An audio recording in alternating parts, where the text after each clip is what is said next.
De l'émission de ce soir. Et c'est ce soir l'invitée Justine Brabant du pôle international. Elle va répondre à vos questions sur la guerre en Ukraine et plus largement sur la situation diplomatique entre la Russie et les États-Unis. Peut-être notamment depuis aussi l'arrivée de Trump pour son deuxième mandat qui change un peu la donne. Déjà pour commencer, est-ce que tu veux bien te présenter? Oui, bien sûr. Je m'appelle Justine. Je travaille chez Mediapart à temps plein depuis 2020. Avant, j'étais pigiste, donc c'est-à-dire journaliste indépendante. J'ai travaillé d'abord sur le continent africain. Je couvrais l'actualité sur le continent africain et les questions militaires. Et depuis maintenant un peu plus de 2 ans, je me concentre sur la guerre en Ukraine avec toujours les questions militaires au sens un petit peu plus large, dans le sens où on travaille aussi sur l'armée française, notamment avec mon collègue et ami Fabien Escalona, avec qui je présente Retex, qui est l'émission de Mediapart consacrée aux questions militaires. Voilà, qu'est-ce que je peux te dire d'autre? Parle-nous de ton pôle. Tu travailles au pôle international. Tu veux présenter tes collègues? Bien sûr. Alors, mon service international, il y a d'abord Ludovic Lamant, mon collègue qui traite les questions européennes, qui je crois n'est jamais venu dans Twitch. Il veut pas. Il veut pas. Je Voilà. dénonce, Ludo ne veut pas. On le balance. Il est timide.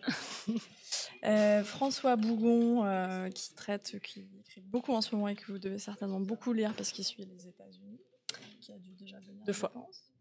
Rachida El Azouzi, qui fait du reportage dans beaucoup d'endroits à l'étranger, qui a dû venir plein de fois ici, le dernier étant au Rojava, mais sinon elle a une expertise à la fois Moyen-Orient, mais aussi Afghanistan.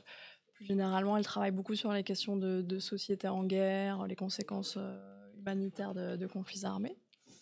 On a Nejma Brahim qui traite sur des migrations, des questions migratoires. Et on a depuis peu, et on s'en réjouit, Gwenaëlle Lenoir qui nous a rejoint, qui travaille aussi sur le proche Moyen-Orient et qui a beaucoup de travail du coup en ce moment entre Israël, Gaza, mais aussi Syrie, qu'elle connaît très bien. Hop, le micro est mal orienté dans le chat, donc tu peux vraiment le mettre en face de ta bouche. Très bien, on va faire ça. Vous tournez un peu trop la tête. Bonsoir, oui, je d'accord. sais, Merci. un peu trop la tête du micro, mais j'entends plus trop bien. Merci Fine Lame Taille Barbe, c'est noté.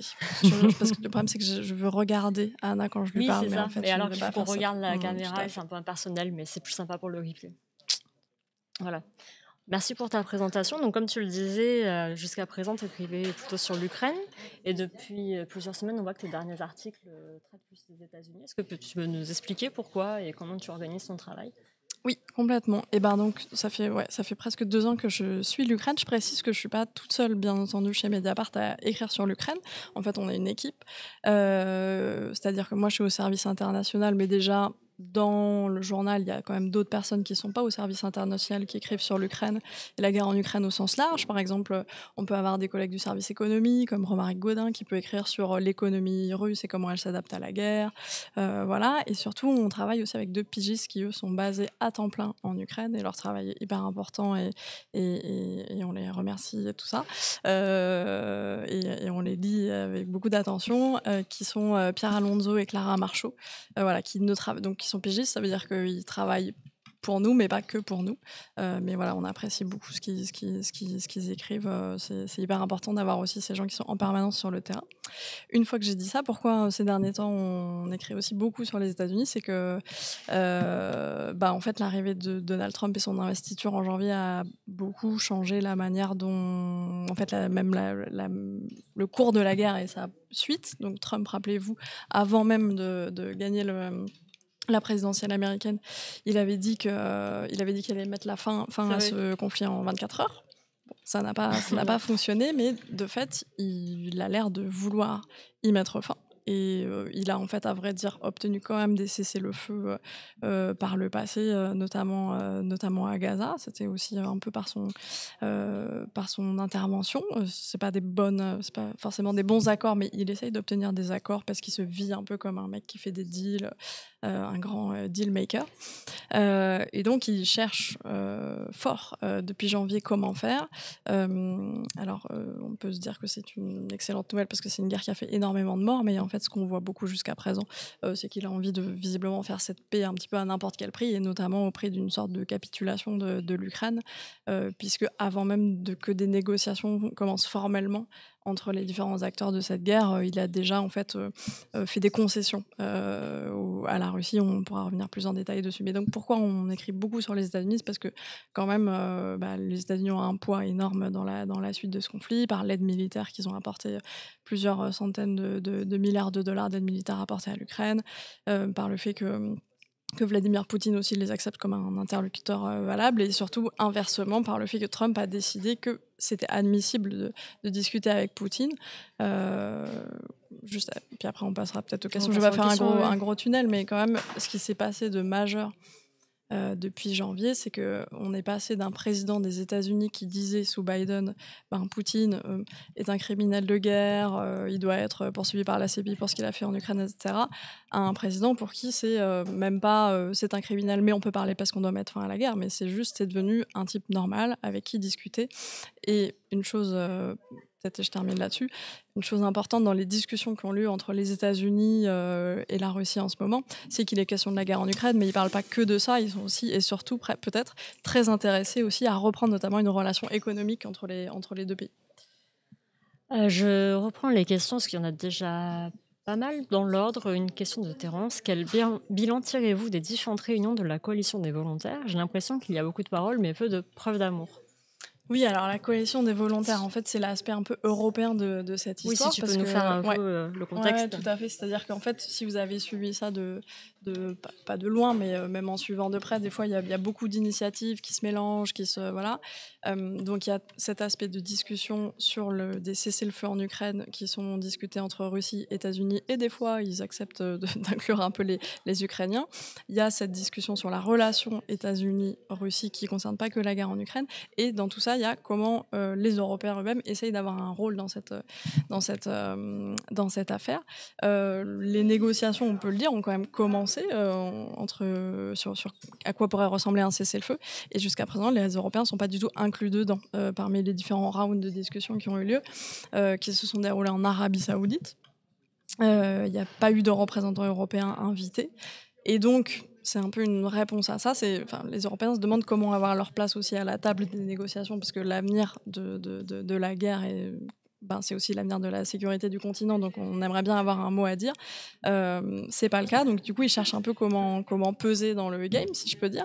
Et pour ça, une des solutions, ça peut être de proposer ce qu'on appelle des garanties de sécurité. C'est un mot qui revient beaucoup ces derniers temps quand on discute de tout ça. Des garanties de sécurité, en gros, c'est qu'est-ce qu'on peut offrir, qu'est-ce qu'on peut donner aux Ukrainiens pour leur garantir que c'est pas juste un cessez-le-feu très temporaire, mais qu'à plus long terme, ils vont pas être réattaqués par la Russie. La garantie de sécurité que les Ukrainiens voulaient, mais ça n'en prend pas le chemin parce qu'il y a trop d'opposition partout, c'était être intégré à l'OTAN, l'organisation du traité de l'Atlantique Nord, cette alliance militaire où il y a les États-Unis. Les Ukrainiens voulaient y être intégrés, et ça voulait dire que si jamais la Russie les réattaquait, ils pouvaient compter peut-être sur le soutien d'autres pays de l'OTAN pour se défendre.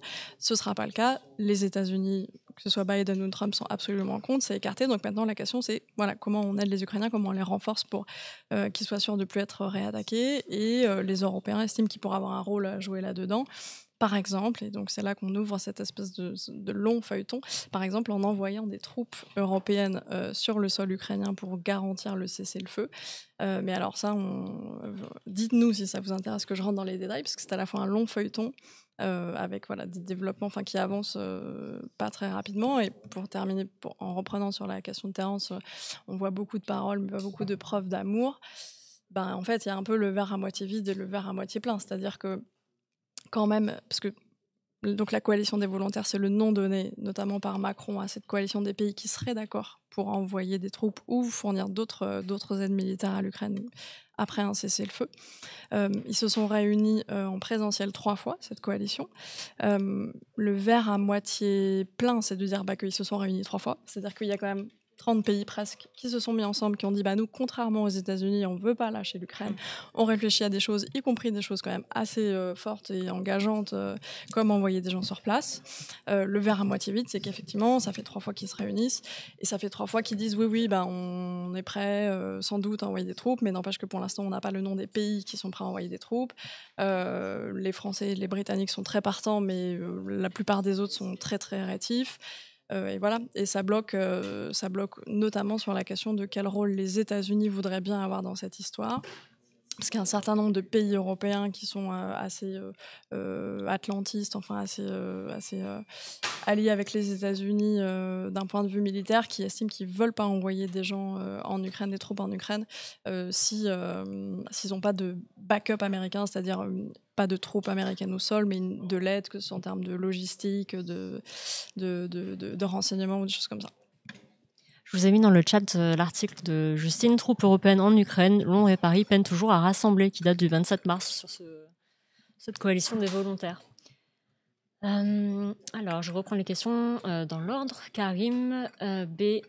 Bien que les États-Unis aient fourni une aide militaire massive à l'Ukraine, leur rôle stratégique reste opaque. Par exemple, l'implication secrète via Task Force Dragon soulève des questions sur l'étendue de leur influence dans la planification des attaques ukrainiennes et le risque d'escalade directe avec la Russie. Quels sont les véritables objectifs des États-Unis dans le conflit ? Alors, j'ai juste un doute sur la Task Force Dragon. Je pense que c'est une référence à la... Il y a une grosse enquête que j'ai pas eu le temps de lire en entier du New York Times qui est sortie aujourd'hui sur comment, en fait, dès les premiers jours de l'invasion russe de l'Ukraine de février 2022, il y a eu non seulement effectivement une aide militaire qui se chiffre à plusieurs milliards d'euros, mais aussi en fait des conseils très concrets donnés à tel point que certains officiels américains disent de fait on est dans la chaîne de commandement ukrainienne en ce moment. Plus généralement, alors en fait, les véritables objectifs des États-Unis, c'est là où il y a un truc que je voulais dire quand même à propos de ce que je pourrais vous dire ce soir, c'est que sur ce que peut ou pas ce que peuvent ou pas les journalistes qui travaillent sur ce genre de sujet, c'est-à-dire moi je trouve que il faut être un peu humble aussi quoi par rapport à notre travail, c'est d'essayer de rendre les informations compréhensibles, lisibles, de les hiérarchiser, d'en fournir nous-mêmes quand on a des sources et des accès privilégiés. Mais concernant des sujets comme ce que veulent les États-Unis, qu'a Poutine en tête et tout ça, nous, ce qu'on fait, enfin, je veux dire, moi, j'ai pas d'accès privilégié à la Maison-Blanche, par exemple, j'ai pas de canal avec Donald Trump. Par contre, notre boulot, quand on le fait bien, c'est peut-être d'identifier d'autres journalistes ou des sources qui pourraient avoir ces accès-là. C'est pour ça que, par exemple, pour avoir une idée correcte de jusqu'où peut-être ont envie d'aller les États-Unis ou ce qu'ils ont fait, je conseille en fait bêtement d'aller lire aussi la presse anglo-saxonne. Si on ne peut pas le faire directement, bien sûr, dans nos articles, on essaye de les citer. La question aussi des objectifs de Poutine, elle est intéressante parce qu'on a beaucoup dit que Zelensky et l'Ukraine étaient... On s'est beaucoup questionné sur est-ce qu'ils étaient d'accord ou pas pour faire la paix, pour faire un cessez-le-feu. Mais on se l'est moins posé sur Poutine jusqu'il y a peu, parce que lui était prêt à ça. Et donc, nous, ce qu'on va faire, moi, j'ai pas d'accès malheureusement privilégié au Kremlin. Je suis pas correspondante à Moscou, mais du coup, je suis allée lire un peu la presse et les analystes russes qui sont réputés proches du Kremlin. Ça nous a permis d'écrire que, a priori, d'après tous les gens qui étudient un peu la politique étrangère russe, ils ne voulaient pas la paix, en tout cas pas à court terme, parce qu'ils n'avaient pas changé d'objectif, et notamment un objectif de changer le régime à Kiev pour y installer des gens plus favorables aux Russes. Voilà. Sur les États-Unis, je ne me suis pas encore penchée sur les dernières révélations sur l'ampleur de leur soutien, pas seulement en termes d'aide militaire à l'Ukraine. C'est très possible qu'ils aient conseillé, qu'ils étaient impliqués de manière quand même assez importante dans les plans de bataille ukrainiens, mais après, les États-Unis, c'est pas forcément quelque chose de monolithique non plus. On sait que des fois, il y a des débats. Par exemple, l'année dernière, il y avait des débats entre, je sais pas si vous vous souvenez, ils ont mis assez longtemps à autoriser les Ukrainiens à utiliser des armes fournies par les États-Unis pour frapper sur le sol russe. Les Ukrainiens avaient des missiles longue portée à disposition qui permettaient d'aller aussi loin que sur le territoire russe, mais ils avaient des restrictions d'usage, donc ils pouvaient les utiliser pour frapper par exemple en Crimée, en mer Noire, mais ils n'avaient pas le droit de frapper je sais pas quelle ville russe.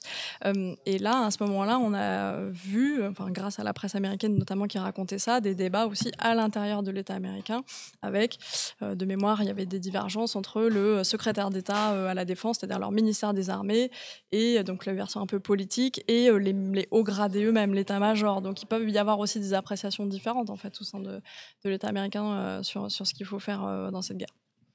Mais voilà, mais quand même, humilité, je suis pas dithocrate, tout au je sais pas quoi. Donc, et par ailleurs, quand même, quand un journaliste, à mon avis, écrit, a l'air absolument certain de ce qui va se passer, bon, méfiance quand même, parce que rappelons que cette guerre qui a commencé, enfin, la partie de la guerre qui a commencé en février 2022, très très très très peu de gens l'avaient vu venir aussi. Donc, c'est pour ça qu'on est d'autant plus prudent. Je vous ai partagé d'ailleurs dans le chat cet entretien des chercheurs Maxime Audinet et Martine Laruelle. Que veut Vladimir Poutine? Je remonte les questions, vous inquiétez pas, on va les poser dans l'ordre. Ouais, je fais des tunnels, je vais faire plus court, mais c'est parce que c'est le début, il faut un peu poser les choses. On est là pour ça, c'est normal. On aurait pu appeler cette émission le tunnel si ça marche bien, c'est Twitch. Oh, t'es dur. Non, mais c'est vrai, c'est fait pour ça, Twitch, on prend le temps. Ouais. Voilà. Le tunnel, c'est pas très...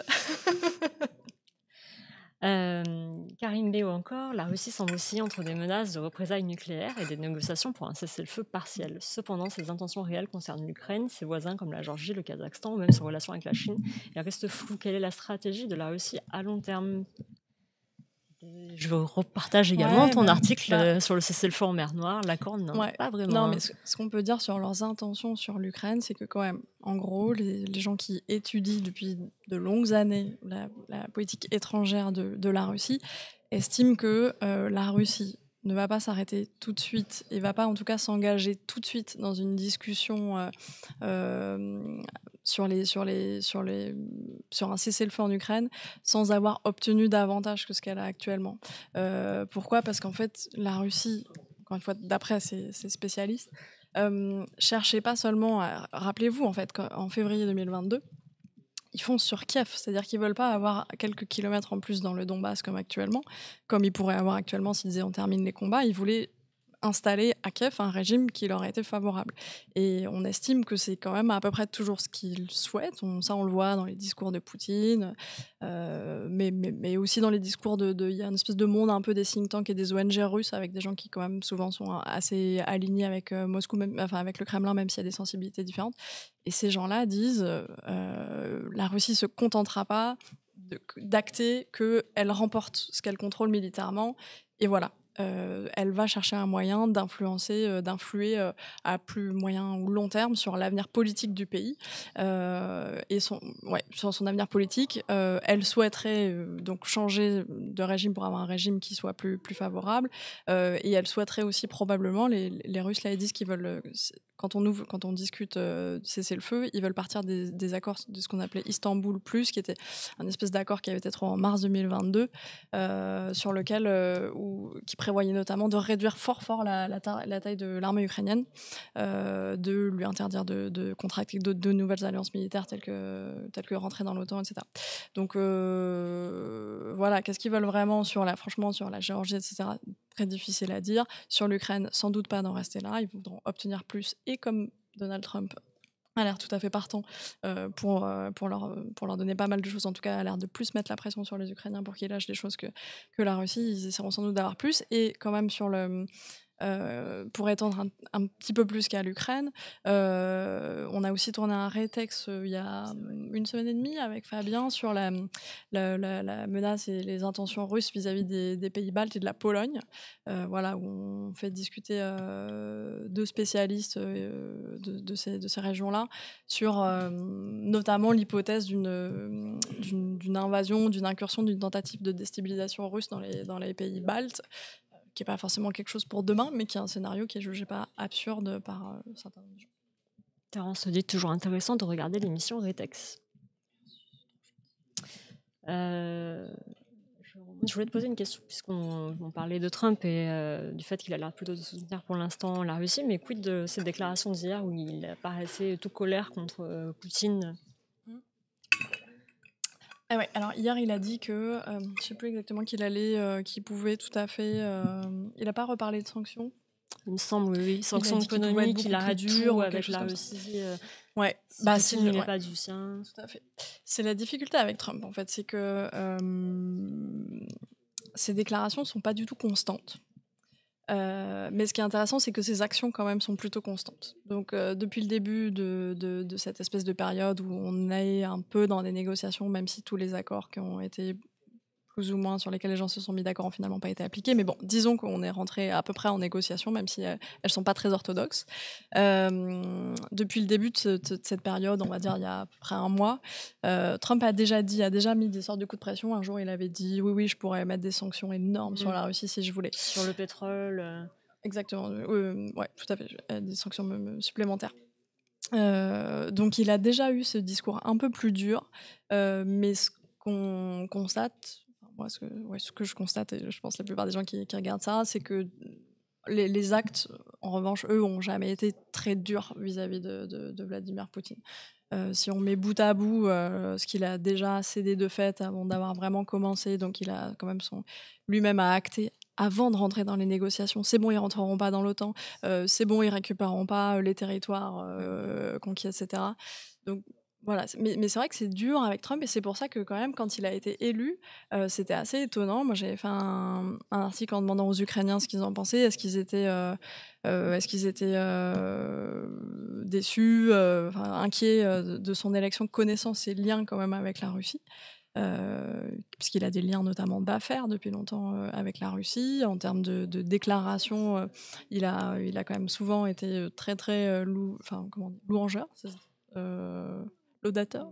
Bon, Ouais. il a souvent loué Vladimir Poutine. Il a quand même dit que c'était un move génial, je cite, l'invasion de l'Ukraine en février 2022.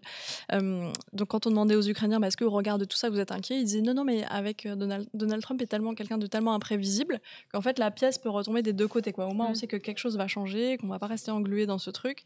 Et en fait, ça se trouve, le type va s'énerver contre Poutine parce qu'il va s'apercevoir que Poutine ne veut pas du tout faire la paix. Et en fait, ça va se retourner pour nous. Il y a eu ce truc très fort, cette espèce d'espoir, d'optimisme et tout.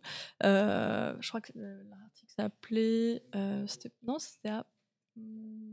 Comment les Ukrainiens essayent de convaincre Trump de ne pas laisser tomber, ouais, ça va. Les Ukrainiens espèrent que Donald Trump leur permet... Ouais, peut-être page 4. Bon, bref, peu importe. Continue à chercher, t'inquiète. Donc, eux-mêmes espéraient que la pièce pourrait retomber d'une manière favorable pour eux.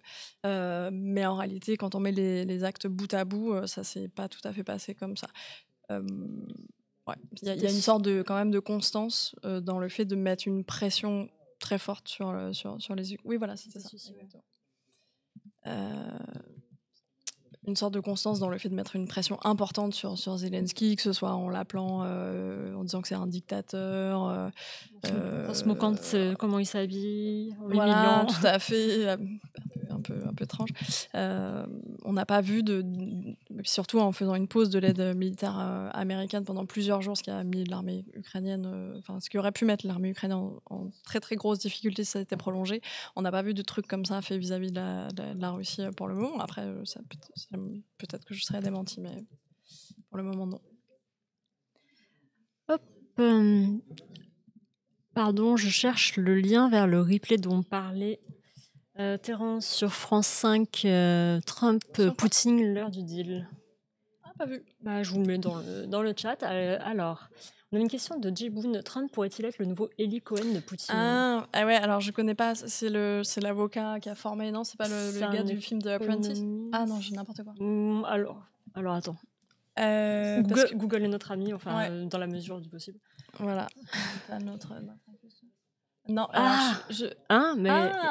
non. Alors attends, il faut préciser. Eli, celui du CNRS, parce que moi je pensais que c'était lui. Mais non, tu parles pas de Roy Cohen qui était son avocat, qui l'a un peu formé, c'est l'objet du film The Apprentice, non? Peut-être. Jiboun, il faut que tu précises cette question. Ouais. C'est pas grave, on passe à une autre question en attendant que tu complètes. Alors, bonne question de Terence. La question groenlandaise est-elle susceptible d'être incluse dans les négociations bilatérales entre les USA et la Russie? Du genre, je te laisse le Groenland à la condition que tu me laisses l'Ukraine. Alors, alors bon, des moves étranges sont possibles, mais la Russie n'a pas grand-chose à dire a priori sur le Pas Groenland donner parce le qu'elle n'a pas. Groenland. Oui, ça ne lui appartient pas. S'il y a une souveraineté sur le Groenland, même s'il a de l'autonomie, c'est celle du Danemark. Donc je vois pas. Après, est-ce que tu veux dire qu'il renoncerait à intervenir si les États-Unis se saisissaient du Groenland? Je sais pas. Mais là, je renvoie un peu à mon espèce de disclaimer de. C'est toujours intéressant enfin, on peut toujours faire des hypothèses par rapport à ce qu'on a vu, etc. Mais moi, je suis quand même toujours un petit peu contre faire de la prospective comme ça sur des trucs comme ça. Voilà. Après, ce qui est sûr, ce qu'on peut dire, par contre, c'est que les négociations sur le futur de l'Ukraine prennent place dans des négociations plus larges où c'est tout à fait possible que, ça, on le sait parce qu'on l'a vu, y compris dans les comptes rendus de leurs discussions entre Washington et Moscou. À chaque fois qu'ils commencent des discussions, ils disent aujourd'hui, on a parlé de énergie, régulation de l'intelligence artificielle, Moyen-Orient et Ukraine. Donc, c'est pas du tout impossible qu'il y ait de la transaction comme ça où il y a des dossiers un peu en apparence pas proches sur lesquels il y a des concessions qui sont faites de part et d'autre, mais sur le Groenland en particulier, je vois pas forcément comment le truc En pourrait fait, Terence a complété en disant, sachant que la Russie a des intérêts dans l'Arctique. Ouais. Tout ce que je peux dire, c'est que c'est pas exclu qu'il y ait des choses de billard à plusieurs bandes parce que ça prend la discussion Ukraine prend place dans une discussion plus générale où il y a aussi des intérêts économiques, etc. Par exemple aussi la question des minerais rares russes, parce que les Ukrainiens sont sans doute en voie de céder beaucoup de leurs minerais aux Américains. Mais les Russes essayent aussi de dire qu'ils ont des minerais rares et qu'ils veulent bien faire du business avec les Russes là-dessus, donc des choses peuvent se mélanger. Mais le Groenland, je sais pas. On a une... Jiboun a complété. En fait, il parlait de Eli Cohen sans E, qui était un agent israélien qui est devenu chef de la sécurité syrienne. Toi, tu pensais à Roy Cohen, qui est avocat. Roy Cohen, oui, c'est Cohen d'ailleurs, c'est pas Cohen. Ouais, donc je ne peux pas répondre à cette question parce que je ne connais pas ce monsieur. Et même non plus, je le découvre à l'instant. Donc, c'est pas grave. On ne peut pas tout savoir. Ah bah non. Sinon, on serait pas forcément journaliste, on serait candidat à question pour un champion. Alors écoute, ne me chauffe pas parce que j'ai le jingle. C'est vrai ? Place au jeu.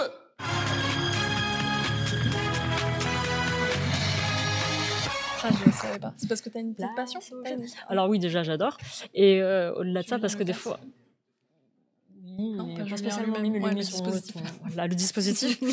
Et parce qu'on a des fois, on fait un petit quiz quand l'actualité le permet, que c'est pas quelque chose de trop lourd pour tester les connaissances des gens sur Mediapart. Mais en ce moment, on rigole pas trop, donc il n'y a pas eu de petit quiz. Mais c'est pas grave. Comment ça, vous ne savez pas tout ? Et oui, tout à fait. La déception dans le commentaire de tête de J'ai désolé. C'est parti pour une autre question assez complète de Karim B. Avec son retour au pouvoir, Trump semble privilégier une approche consignante envers la Russie. Cela soulève des interrogations sur les concessions potentielles faites au détriment de l'Ukraine et des aides traditionnelles des États-Unis. Quel rôle joue Donald Trump dans ces négociations ? Ça, tu avais déjà commencé à répondre, en fait. Ouais, juste un mot quand même sur quel rôle il joue. C'est intéressant, c'est que les négociateurs des autres États ont aussi un peu du mal à voir quelle est son équipe, quelle est l'équipe qui l'entoure et qui sont les gens qui comptent. Et ça, c'est un truc très particulier. En fait, la discussion, elle est vraiment très personnalisée. Trump-Poutine. On peut les remontrer du coup. Elle se passe vraiment entre deux et quelques gens de confiance, mais qui ont un peu bougé au début. Et donc même les négociateurs des autres États étaient un peu déstabilisés. Par exemple, une des personnes qui compte le plus dans ces discussions, c'est Steve Witkoff, qui est en fait, si vous regardez son intitulé de poste, donc c'est un ancien mania de l'immobilier, tout ça, et quand même, lui, il est émissaire pour le Moyen-Orient. Donc, c'est pas très logique qu'il ait un rôle aussi important pour l'Ukraine. Mais en fait, visiblement, Trump a considéré qu'il était hyper efficace pour conclure justement un cessez-le-feu, enfin pour aider à faire un deal sur un cessez-le-feu au Moyen-Orient. Et donc, il l'a un peu promu, il a dit vas-y, va faire le taf aussi pour l'Ukraine. Ce qui pose problème parce que Trump avait aussi nommé un envoyé spécial pour l'Ukraine et la Russie, qui s'appelait général Keith Kellogg, qui visiblement est complètement sorti du jeu maintenant, mais c'est difficile. Par exemple, pour les Ukrainiens, du coup, c'était mis aussi à le rencontrer, à essayer de discuter avec lui et tout. Donc les gens sont un peu déstabilisés. Et ça, c'est un élément comme journaliste. C'est pas facile à traiter, c'est qu'on ne sait jamais si c'est fait exprès ou pas. Moi, je pense que c'est pas forcément fait exprès, mais qu'il y a une espèce de chaos un peu permanent, que ce soit sur des gens qui bougent, des déclarations complètement contradictoires, au sein de l'équipe Trump, par exemple, je sais plus, je crois que c'était il y a 3 semaines, où je crois que c'était J.D. Vance, son vice-président, qui avait dit non mais c'est sûr, c'est bon, on a dit aux Ukrainiens que ça, ils rentreraient pas dans l'OTAN. Quelques heures plus tard, il y avait eu un démenti de je sais plus qui dans l'équipe américaine sur non, tout ça n'est pas encore joué. Il y a vraiment des déclarations hyper contradictoires du jour à l'autre. Il y a quand même eu un épisode aussi où Trump a juré que Poutine lui avait dit qu'il serait OK si des troupes européennes étaient stationnées en Ukraine pour garantir le cessez-le-feu. Il en a convaincu aussi Macron, qui a dit si, alors qu'en fait, le Kremlin, par ailleurs, a dit avant, après, pendant 12 fois que c'était hors de question pour eux. Donc, est-ce que Trump a mal compris ? Est-ce qu'en fait tout ça est de la manipulation ? Et dernier exemple, mais comme journaliste c'est aussi dur à traiter en fait, sans dire ah là là quelle bande de gros guignols et tout, parce que en fait c'est quand même des gens qui ont du pouvoir et ça a d'énormes conséquences, donc on peut pas juste dire c'est n'importe quoi. Exemple sur un des cessez-le-feu sur lesquels ils ont semblé se mettre d'accord ces dernières semaines, c'est un cessez-le-feu sur les infrastructures énergétiques. Donc ça veut dire que alors j'ai fait une petite liste de dates parce que entre tous les cessez-le-feu, mais je m'y retrouve plus. Ça c'était le 18 ou 19 mars. La Russie a dit qu'elle était prête à stopper ses frappes sur les infrastructures énergétiques, donc centrales électriques, réseaux de distribution électrique et tout. Et ça aurait quand même été intéressant et apprécié pour les Ukrainiens parce que les frappes sur les infrastructures, elles font qu'il y a presque plus d'électricité dans le pays. Et en hiver, c'était particulièrement difficile. Et puis en plus, elles font des victimes civiles souvent à côté. Et sauf qu'en fait, à la sortie de ces discussions sur ce cessez-le-feu sur les infrastructures énergétiques, il y avait un communiqué du Kremlin et un communiqué de la Maison-Blanche. Et le communiqué du Kremlin disait on est prêt à stopper nos frappes sur les infrastructures énergétiques et on veut que l'Ukraine fasse pareil. Et le communiqué de la Maison-Blanche, qui était en fait une sorte de tweet, de post sur son réseau Truth Social de Trump, qui disait on s'est mis d'accord sur un cessez-le-feu sur l'énergie et les infrastructures. Ce qui peut vouloir dire tout à fait autre chose, puisque les gens l'ont interprété comme infrastructure énergétique et infrastructure, s'il n'y a pas de précision, on comprend civil, en fait, parce que c'est souvent ce dont il est question, hôpitaux, ou même routes, ou chemin de fer et tout. C'est le président des États-Unis qui... Donc en fait, les gens ne sont pas d'accord sur ce sur quoi ils se sont mis d'accord. Comment tu fais pour traiter ça, c'est pas évident, donc on l'écrit, donc en l'occurrence voilà, on explique que c'est pas forcément clair, mais c'est sûr ça ajoute pas à la compréhension, mais c'est un élément qui est là, qui existe, et voilà. Puisque tu parles de la presse, je remonte dans le chat parce que j'ai oublié une question intéressante de Fanfoy Nilois. Comment cela vaut pour d'autres situations, mais comment aborder la question de la liberté d'expression de la presse dans un pays en guerre tel que l'Ukraine? Et il y avait une autre question qui disait comment faire la part de choses de Karim entre propagande russe, propagande ukrainienne, à quel point ça façonne la perception internationale du conflit et quel rôle jouent les médias indépendants face à ces narratifs opposés. Ouais, de toute façon, il faut partir du principe que sont deux États en guerre et que des dirigeants d'États en guerre, quand ils font des déclarations qui disent des choses, ils le disent pas pour la beauté de la vérité, ils le disent parce qu'ils ont besoin de gagner cette guerre, surtout quand c'est une guerre existentielle comme pour l'Ukraine dont la survie est menacée. Donc de toute façon, en temps de guerre, précaution d'usage maximale sur toutes les déclarations des dirigeants ou des armées des pays concernés. Mais ça vaut pour l'Ukraine, la Russie, la France quand elle faisait des opérations militaires en Afrique. Enfin voilà. Donc précaution maximale. Donc par exemple typiquement surtout il y a des sujets dont on sait qu'ils sont particulièrement sensibles, genre nombre de morts, etc. Nous on n'a jamais repris sans guillemets des nombres de victimes ou de morts annoncés, que ce soit par les Russes ou par les Ukrainiens, surtout concernant leurs soldats ou les civils. Donc ça c'est un peu les précautions d'usage. Bon, là, je ne vais pas revenir forcément sur la Russie, mais c'est un cas intéressant où on sait aussi, c'est documenté depuis longtemps, que le mensonge est un outil diplomatique vraiment en tant que tel pour Poutine. Et ça, c'est pas un jugement moral ou quoi, on le sait, on l'a vu. Et notamment, je trouve j'ai re-regardé récemment, il y a un documentaire, alors maintenant il est plus en replay, mais c'était un documentaire un peu en embed avec Macron au début de la guerre, en février 2022, ça s'appelait Le Président, l'Europe et la guerre, un truc comme ça. Mais le replay est plus dispo, donc ça aide pas beaucoup les gens. Mais en fait, ils ont filmé un coup de fil Poutine-Macron 2 jours avant l'invasion, donc que des centaines de milliers de soldats russes envahissent l'Ukraine. Et Macron, et c'est intéressant, c'est une pièce un peu historique parce que normalement les coups de fil entre chefs d'État, ça reste entre chefs d'État quoi. Et là, il se trouve que c'est une équipe de télé qui filmait Macron parce qu'il voulait filmer la présidence française de l'Union européenne. Bon, coup de chance entre guillemets pour eux, ça tombe la guerre en Ukraine, donc ils ont des accès quand même intéressants. Et donc 2 jours avant, Macron demande à Poutine par téléphone, et c'est filmé, comment tu vois les choses, c'est quoi la suite?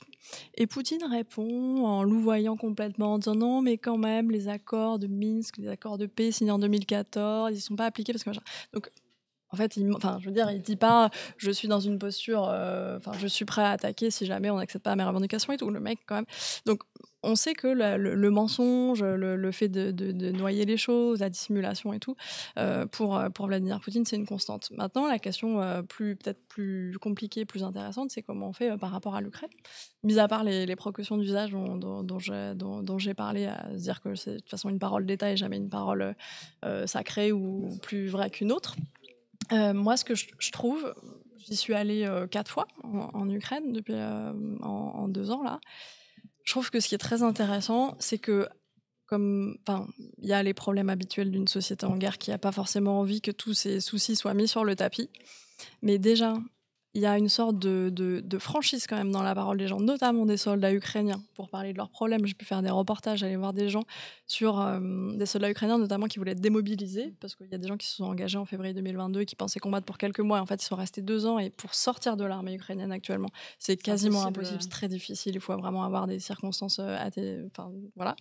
La parole de ces gens, leur foi dans le fait que les choses pourraient changer et tout, elle me paraissait hyper intéressante. Et c'est aussi parce que c'est une société qui a quand même une histoire aussi avec la démocratie. Rappelons-nous qu'ils ont quand même ils ont fait une révolution en 2014.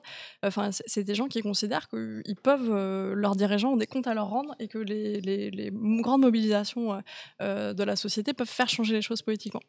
Donc il y a ça. Et la deuxième chose, c'est la presse ukrainienne, et en particulier les gens qui bossent sur la corruption. Parce que oui, l'Ukraine est un pays où il y a des problèmes de corruption, comme plein d'autres pays, notamment de l'ex-espace soviétique, mais pas seulement. La France. Et ce que ouais. Et ce qui est hyper intéressant, c'est que quand même, il y a une culture du journalisme, et notamment des enquêtes anti-corruption, qui est très forte, et ils publient des choses, franchement, notamment sur l'armée ukrainienne. Ils ont publié des choses, il y a un degré de force de l'enquête qui, à mon avis, est plus que ce que nous, on arrive à produire sur l'armée française alors en temps de paix. Donc, j'avais notamment rencontré dans mes premiers reportages, j'avais rencontré un journaliste qui s'appelait, non, je vais dire une bêtise, Yori, je confonds avec un autre, j'ai oublié tout à fait. Bon, je vais retrouver son nom. Mais qui en fait a enquêté sur des détournements de fonds au sein du ministère des Armées, et notamment sur l'argent qui était normalement destiné à payer la nourriture des soldats.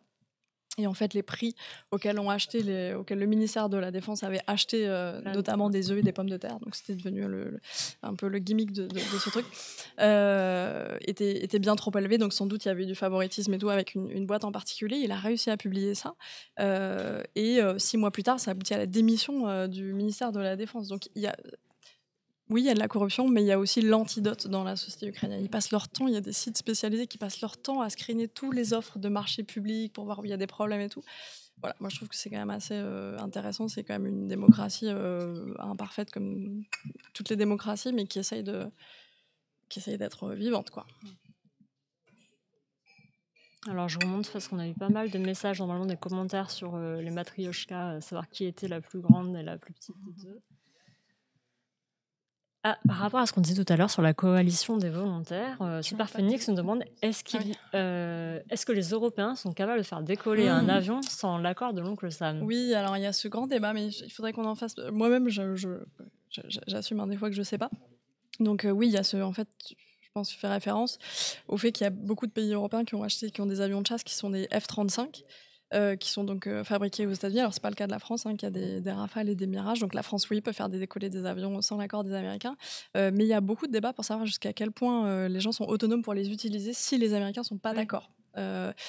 On appelle ça la question de la double clé. Donc, normalement, sur le papier, bien sûr, il n'y a pas un truc, les Américains n'ont pas le droit de bloquer un avion, de le clouer au sol, mais ça peut être par des trucs plus subtils. Par exemple, s'ils n'envoient pas des mises à jour du logiciel de fonctionnement de l'avion, c'est possible qu'ils ne puissent pas décoller. Et puis, ils fournissent aussi beaucoup de renseignements, de trucs GPS et tout ça. Et donc, c'est pareil, s'ils arrêtent le flux de données GPS et tout, sans doute que l'avion, il pourra peut-être décoller, mais il ne pourra pas faire grand-chose. Et je crois qu'ils ont aussi une vue sur... eux-mêmes peuvent suivre de toute façon où l'avion va. Donc, si par ailleurs, tu veux faire une mission qui menace d'une quelconque manière les intérêts américains, les Américains le voient arriver un peu à quelques milliers de kilomètres. Mais ouais, c'est une bonne question. Après, pour en savoir encore plus, il faudrait qu'on fasse un article au Arrêtex. J'arrive pas à retrouver la question, mais quelqu'un a demandé, je crois que je l'ai retrouvé. Est-ce que c'est possible que Trump fasse assassiner Zelensky suite à la défiance devant les médias US?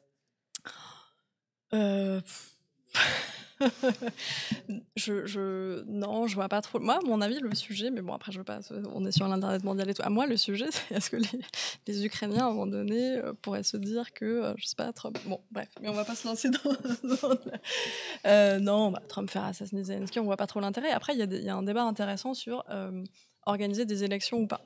Jusqu'à il y a pas très longtemps, la société ukrainienne, y compris les opposants, voulait pas du tout organiser d'élections, trouvait ça normal que Zelensky continue son mandat pendant le temps de la guerre, pour des raisons notamment politiques et puis d'organisation, c'est-à-dire qu'aller faire des recensements à jour avec des gens dans les tranchées, les millions d'Ukrainiens qui sont partis à l'étranger, comment les faire voter à distance de manière sécurisée, etc. Donc tout le monde était d'accord sur le fait qu'il n'y avait pas besoin d'organiser de nouvelles élections, y compris l'opposition ukrainienne. La question a un peu bougé depuis quelques mois, depuis que justement Poutine, lui, on a l'impression que les Russes, eux, aimeraient bien pousser pour des élections. De un, parce que ça sous-entend que Zelensky, comme il n'a pas organisé dans les temps les élections qu'il faudrait à cause de la guerre, c'est quand même pas vraiment un démocrate. Donc ils aiment bien pousser cet argument parce qu'ils aiment bien pousser tout ce qui discrédite de toute façon les Ukrainiens. Mais aussi, on avait l'impression qu'il voulait qu'il y ait des élections parce que ça amènerait au pouvoir sans doute quelqu'un de moins ferme que Zelensky sur la guerre et peut-être qui serait prêt à faire plus de concessions à Moscou. Trump a eu l'air de se rallier un peu à cette idée-là. Il s'est mis aussi à dire « Oh là là, Zelensky, ce dictateur sans élection et tout ». Et puis après, donc dire « il faut des élections » était du coup un peu vu comme un discours pro-Moscou. Il faut des élections en Ukraine. Et puis il y a un truc qui a changé, c'est que Trump a essayé d'humilier Zelensky dans le bureau ovale, vous vous en souvenez sans doute. Et depuis, alors chez Mediapart, on essaye de pas trop citer les sondages parce qu'il y a plein de problèmes méthodologiques, mais quand même, on a l'impression de savoir que ce truc de la Maison Ovale a fait remonter en flèche la popularité de Zelensky chez les Ukrainiens. Et donc aujourd'hui, si on organisait les élections, il y aurait plus de chances que en fait, Zelensky soit réélu, ne se prenne pas la rouste que Poutine et Trump voudraient.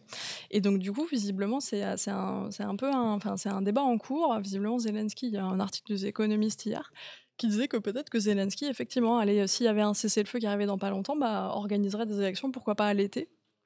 Parce qu'il a l'impression que ça pourrait lui permettre de gagner. Voilà. Et des opposants ukrainiens ont l'air de ne pas être contre rouvrir le dossier. Mais c'est une question intéressante à suivre, cette question des élections. Black Pudding, je pose ta question après, mais j'avais aussi, pour faire un peu le contre-pied de ce que tu disais sur les interviews des soldats ukrainiens, on avait une question de Gloubi Boulgar.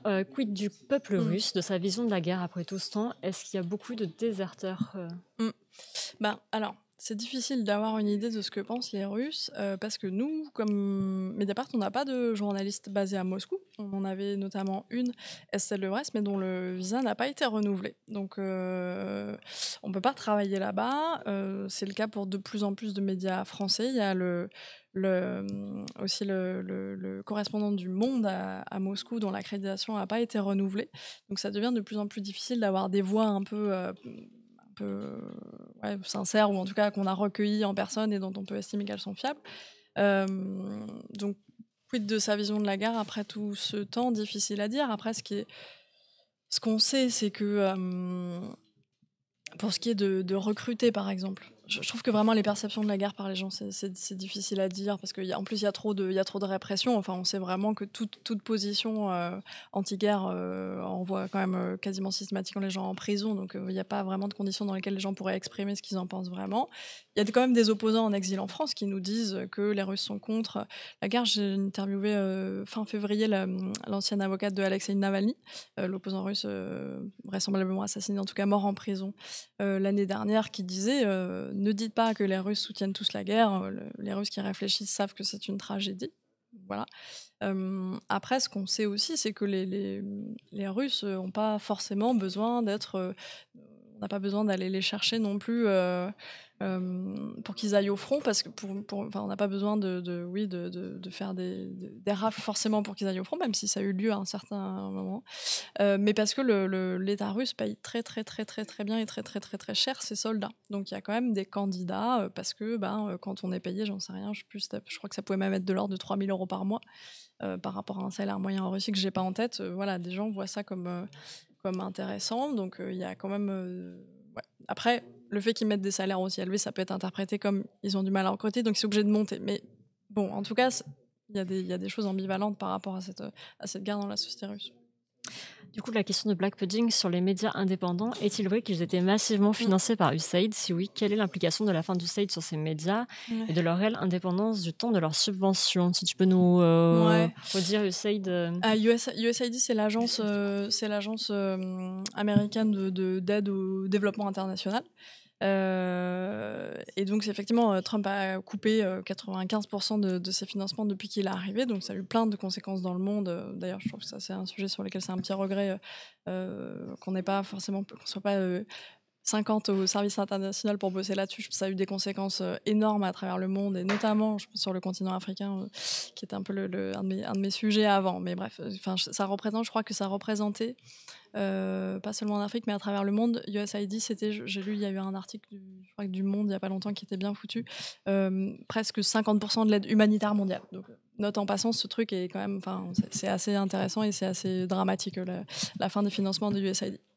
Ça a plein de conséquences, Est-ce que notamment sur la lutte contre le cet sida article et dont tout ça. tu parlais, 1 million d'enfants... Non, parce que ça, c'est un peu spécifique sur la malnutrition. Mais il y en avait un autre un peu plus général. Non, c'était pas ça. Bon, Non. bref, Bon, je continue. peu importe, ça c'était la parenthèse. Et donc, ça a aussi eu effectivement des effets en Ukraine. Alors, moi, j'ai pas bossé spécifiquement sur les financements des médias ukrainiens, mais je sais plus si c'était exactement des fonds USAID ou si ça passait par d'autres canaux, mais oui, on peut dire sans trop de soucis que les gels des financements américains de ces derniers temps, que ce soit USAID ou d'autres, ont eu un impact important pour la presse ukrainienne et pour des médias russes en exil. Qui étaient largement financés par ça. Après, est-ce que ça veut dire que leur couverture était biaisée? C'est une question importante. Je pense qu'il faut... En fait, je pense qu'on ne peut pas dire par principe que parce qu'ils sont financés, ils vont défendre les intérêts d'un tel ou un tel. En fait, la meilleure réponse, c'est peut-être d'aller lire ce qu'ils faisaient, ce qu'ils écrivaient, et est-ce qu'ils écrivaient des choses qui nous paraissaient vérifiables en termes notamment en termes d'enquête. Et moi, pour lire assez régulièrement la presse russe en exil et ukrainienne indépendante, je pense qu'ils faisaient un travail qui était quand même important par plein d'aspects. La presse russe en exil, notamment des sites comme Medusa et tout ça. Ils écrivent ils ont mené des enquêtes, notamment à l'époque les Kremlin Leaks, qui ont permis d'en savoir plus sur comment fonctionnait la propagande du Kremlin à l'étranger. Enfin, voilà, je trouve qu'il faut juger sur pièce aussi. Oui, est-ce que c'est un problème pour un média d'être financé par un gouvernement? Oui. Est-ce qu'ils avaient d'autres sources de financement possibles dans le contexte ukrainien? Je sais pas, pour mener des enquêtes de cette ampleur-là et tout, je sais pas. Et mais du coup, ouais, il faudrait trouver d'autres moyens de les soutenir, n'empêche, tous ces médias. Et j'en profite pour rappeler qu'on a un partenariat avec le Kyiv Independent, qui est donc un journal ukrainien. Et qu'on a, alors on publie pas des articles à eux toutes les semaines, mais on a passé plusieurs documentaires, notamment ils ont une cellule, ils sont 6 personnes, si je me trompe pas, je sais pas si mes chiffres sont à jour, mais la dernière fois que j'étais allée voir, ils étaient 6 qui travaillent spécifiquement qui enquêtent sur les crimes de guerre russes en Ukraine. Et on avait du coup traduit, sous-titré 2 de leurs documentaires sur des crimes de guerre, et puis d'autres d'autres enquêtes. Mais voilà, c'est important aussi de les soutenir. J'essaie de prendre un peu de l'avance parce qu'on a une question sur d'où viennent les soldats russes de toute la Russie et peut-être une demande de clarification sur le fait qu'ils soient si bien payés. Je me souviens au début du conflit qu'il y avait cette question de recrutement, surtout dans des zones plus défavorisées où finalement les gens n'avaient pas vraiment le choix et que ça s'apparentait presque à une sorte d'épuration ethnique sur des minorités. Ouais. Et puis cet article de Estelle Levresse sur le recrutement qui va jusqu'en prison, tellement ils peinent. Oui. Non, mais peut-être je mets une. Enfin, voilà. Je voulais juste dire, comme on parlait de la disposition d'esprit des Russes, je voulais dire que c'était pas les soldats russes, c'était pas forcément des gens qui ramassaient dans la rue et qui payaient 2 euros, quoi, pour le dire. Voilà, ils sont bien payés. Après, effectivement, ce que Estelle pointait, c'était qu'il y avait un peu pas un conflit, mais qu'il y avait un peu une concurrence en fait entre les entreprises du privé et l'armée pour recruter un certain profil, notamment des jeunes hommes plutôt en forme. Et pardon, ta question c'était quoi du coup? C'était qu'au début du conflit, c'était plutôt. Oui, et au début du conflit, exactement. C'était pas dans toute la Russie finalement qu'on recrutait, mais oui. dans des zones. Et alors, ce qui était intéressant, c'est qu'on avait commencé à écrire, ah bah tiens, ils recrutent justement les minorités ethniques. Et il y avait des chercheurs et des chercheuses, dont Anna Colin-Lebedev, qui avait fait un truc un peu plus fin. Anna Colin-Lebedev, vous pouvez retrouver plusieurs qui est une chercheuse dans le chat aussi. de Paris, l'université Paris-Nanterre, et qui fait un super travail sur l'Ukraine et sur la Russie, qui avait regardé ça d'un peu plus près et qui expliquait que le facteur déterminant, c'était pas tant l'appartenance ethnique que vraiment le niveau de vie, quoi. Que c'était plus un truc d'aller recruter dans les campagnes paupérisées que vraiment chez les minorités ethniques. À ma connaissance, je sais pas si elle a refait récemment ce travail. En fait, je sais pas si aujourd'hui on a des données plus précises sur les profils des gens qui s'engagent. Mais oui, ils sont bien payés. Après, une fois qu'on a dit ça, question annexe, est-ce que, j'ai pas les réponses, hein, c'est pareil, ce serait des super enquêtes à faire, mais est-ce qu'ils touchent leur paye, effectivement, dans les temps? Et est-ce que c'est pas un truc hyper cynique aussi de dire qu'on les paye bien, sachant que leur durée de vie, leur espérance de vie au front est quand même assez faible? Je peux faire un petit teasing, mais j'espère que j'arriverai à la boucler dans les prochains mois. Mais j'ai commencé à travailler aussi sur le recrutement par l'armée russe de jeunes du continent africain. Plusieurs pays africains où il y a des recruteurs russes qui essayent de les encourager à s'engager dans l'armée russe en faisant miroiter des hauts salaires. Et en fait, oui, c'est des gros salaires, mais déjà, bon, ils le reçoivent pas tous. Et en fait, moi, j'ai suivi la trace de un notamment qui malheureusement a été tué. Et là, on avait promis une énorme prime à la famille en cas de décès, tout ça. Bon, ils en Ça ont, n'a rien touché. bien sûr, jamais vu la couleur, donc je sais pas comment ça se passe, y compris les indemnités à la famille en cas de blessure ou de décès sont versées comme il le faut. Une autre question, petite parenthèse, mais une autre question très intéressante quand même sur les soldats russes, c'est qu'est-ce que, j'y pense aussi parce qu'Anna Colin-Lebedev a un peu écrit dessus, c'est c'est très compliqué pour la Russie, la perspective de voir tous ces soldats revenir chez eux. Parce qu'il y a quand même déjà des articles de presse et quelques études qui montrent que ils reviennent souvent infirmes et avec d'énormes problèmes psy quand ils étaient. Enfin, avec d'énormes problèmes psy. Certains, comme ils ont été recrutés en prison, je ne sais pas si vous vous souvenez, mais les prisonniers russes peuvent s'engager dans l'armée, avaient déjà un profil délinquant ou criminel, et du coup, le passer du temps au front, ça n'améliore pas forcément l'équilibre mental ou la moralité. Et donc, du coup, il y a des énormes problèmes, des taux de délinquance des gens qui reviennent, de problèmes psy, de violences conjugales, de plein de choses. Et ça va être un vrai défi aussi s'il y a un cessez-le-feu, c'est qu'est-ce qu'ils vont faire, comment ils vont intégrer ces gens dans la société.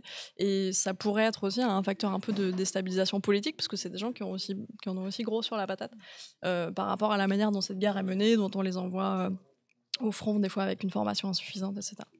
Comme tu le disais tout à l'heure, c'est difficile de faire confiance aux sources gouvernementales, que ce soit russes ou ukrainiennes, mais quelqu'un demandait un peu plus haut si on avait une idée du nombre de morts côté ukrainien et côté russe. Si c'est pour l'instant pas assez fiable. Pas assez fiable. Et puis alors, ce qui est difficile, c'est qu'en plus, ils mélangent les décès et les blessés.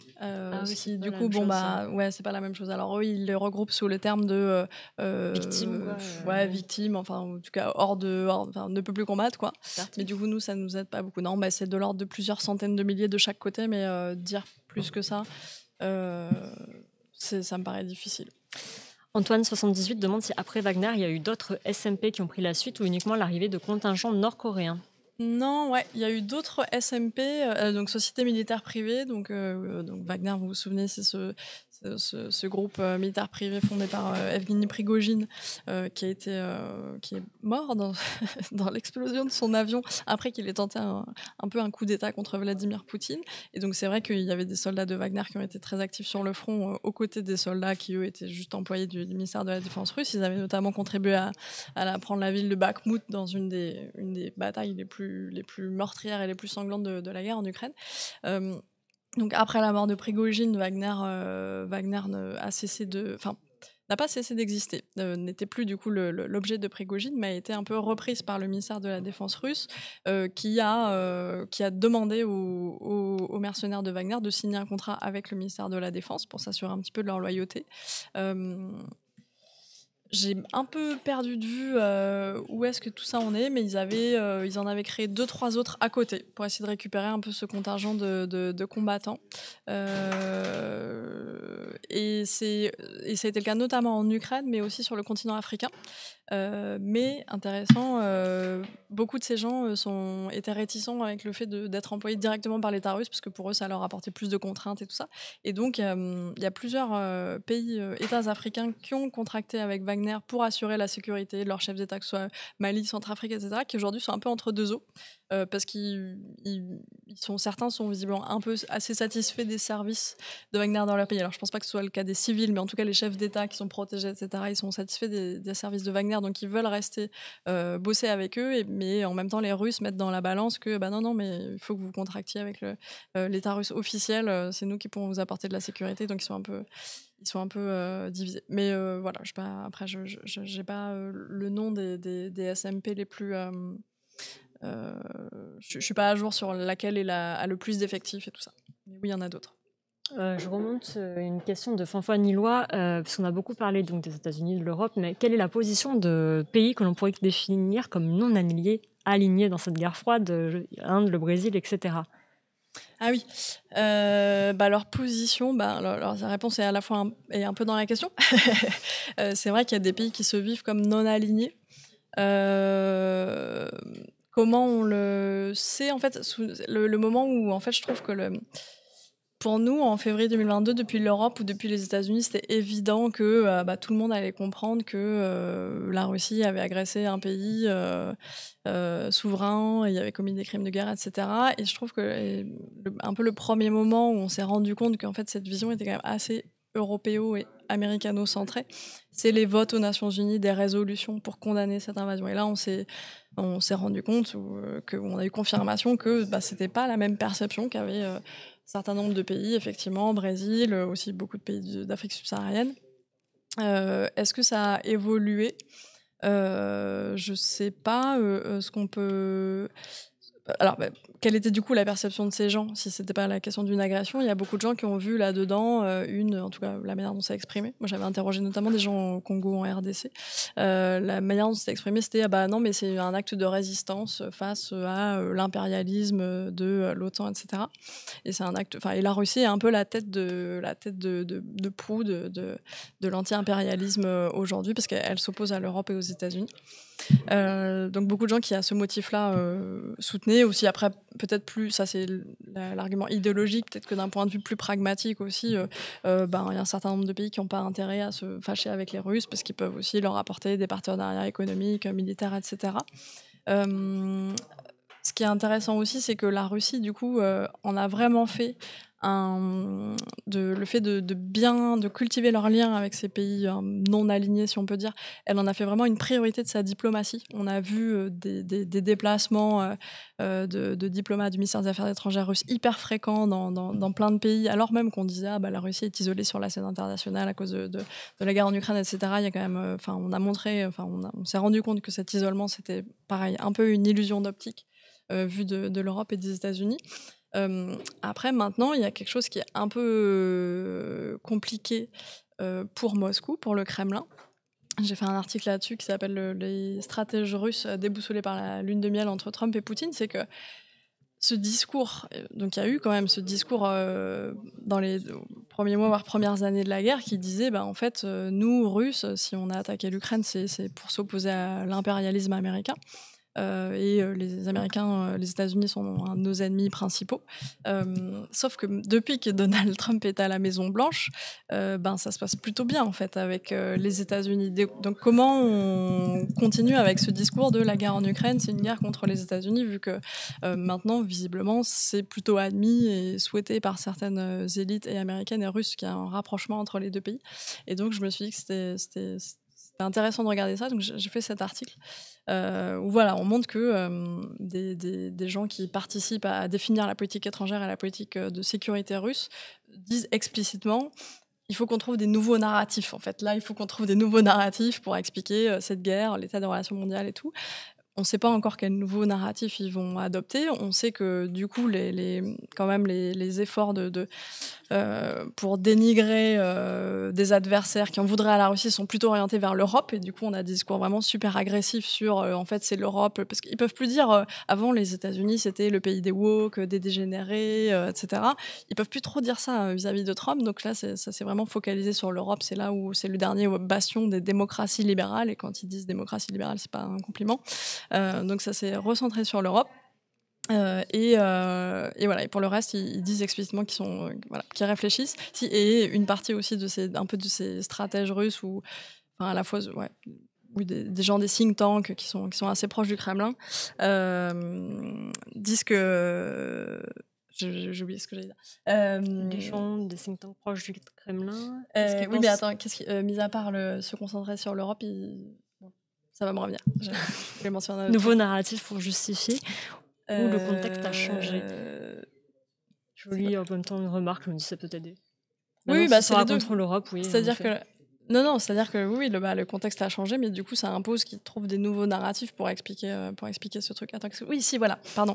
L'autre chose qui les préoccupe, il y a un vrai débat interne sur à quel point on doit s'engager dans cette nouvelle relation avec Trump. Il y en a qui disent non, mais tout ça n'est Trump a l'air d'être favorable à refaire une forte relation bilatérale avec nous, mais en fait, c'est un coup de Trafalgar, c'est un élément, il utilise ça pour la politique intérieure et tout. Et d'autres disent il y a une vraie opportunité historique à saisir et ensemble, on pourra vraiment avoir du pouvoir sur le monde, etc. Il y avait une question un peu plus haut. Est-ce que tu penses que Trump prend pour modèle Poutine dans cette espèce de rôle d'homme fort avec un pouvoir sans concession Je suis pas dans sa tête, donc je peux pas dire. Et heureusement, ouais, je m'identifie pas trop. La seule chose qu'on peut dire, c'est que oui, il y a quand même quand on lit quand même beaucoup de ses prises de parole, il y a une forme d'admiration ou d'espèce de respect mutuel de gens qui se vivent comme des hommes forts, des vrais dirigeants qui n'hésitent pas à utiliser la force et tout ça. Après, ce qu'il a pris comme modèle, je pense pas forcément que ce soit sa culture politique, personnelle, etc. Il y a quand même, mais oui, en tout cas, il y a une forme de jeu. J'ai l'impression à le lire assez régulièrement, y compris en caps lock, une forme de respect de respect et d'admiration. Puisqu'on parle des hommes qui aiment les femmes, qui aiment les hommes, il y a Karim B qui nous demande Trump a voulu humilier Zelensky avec J.D. Vance. Quels sont les rôles des proches de Trump comme J.D. Vance et Musk avec la pub Tesla en acte de la Maison Blanche? C'était lunaire. Est-ce qu'ils ont un pouvoir d'influence sur la guerre en Ukraine et les relations avec la Russie?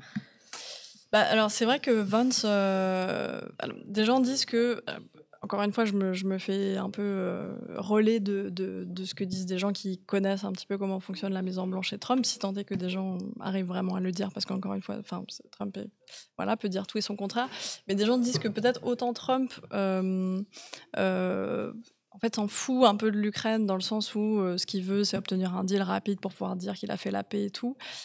Autant Vance et Musk ont un discours peut-être plus articulé, de plus long terme, sur plus aligné avec la Russie, quoi. Vance disait, avant même d'être désigné comme vice-président, les Ukrainiens, il ne faut pas leur donner un centime de plus. Donc effectivement, certains disent que Vance et Musk ont un rôle pour peut-être radicaliser encore plus Trump vis-à-vis de l'Ukraine. Après, je suis pas dans leur tête.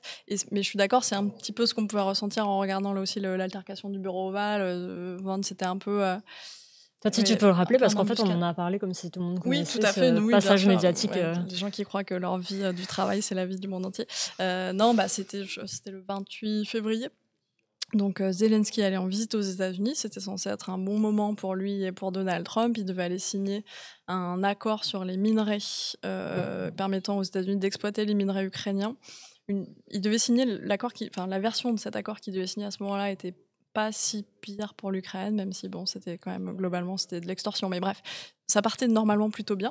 Et en fait, dans le bureau ovale, 40, je sais plus combien de temps ça a duré, peut-être une petite heure.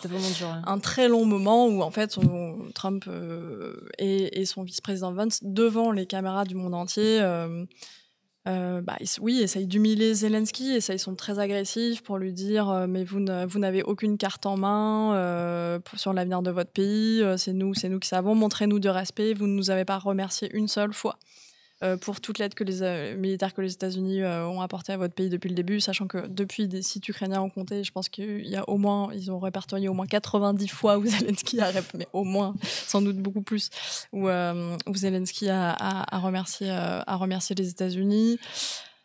Trump qui lui dit aussi que qui lui fait le reproche de s'être habillé de pas avoir mis de costume, parce que si vous avez vu quelques images de prise de parole de Zelensky, il a cette particularité que depuis le début de la guerre, il porte des habits plutôt kaki. Ouais, c'est ça, kaki, noir, enfin un truc qui est une sorte de... Il porte plus de costume parce qu'il estime que, par respect aussi pour tous les Ukrainiens, Ukrainiennes qui ont dû laisser leur costume ou leurs habits de travail pour aller se battre, lui aussi met des trucs pas militaires dans le sens où il est en treillis, mais voilà, il s'habille avec des choses à résonance un peu militaire, parce qu'il explique que c'est le dirigeant d'un pays en guerre et personne ne s'en formalisait trop jusqu'à présent. Il a rencontré le roi Charles, le pape, Dieu sait qui, habillé comme ça, mais Donald Trump a tout de suite fait une remarque assez agressive sur le fait que c'était pas une manière de s'habiller.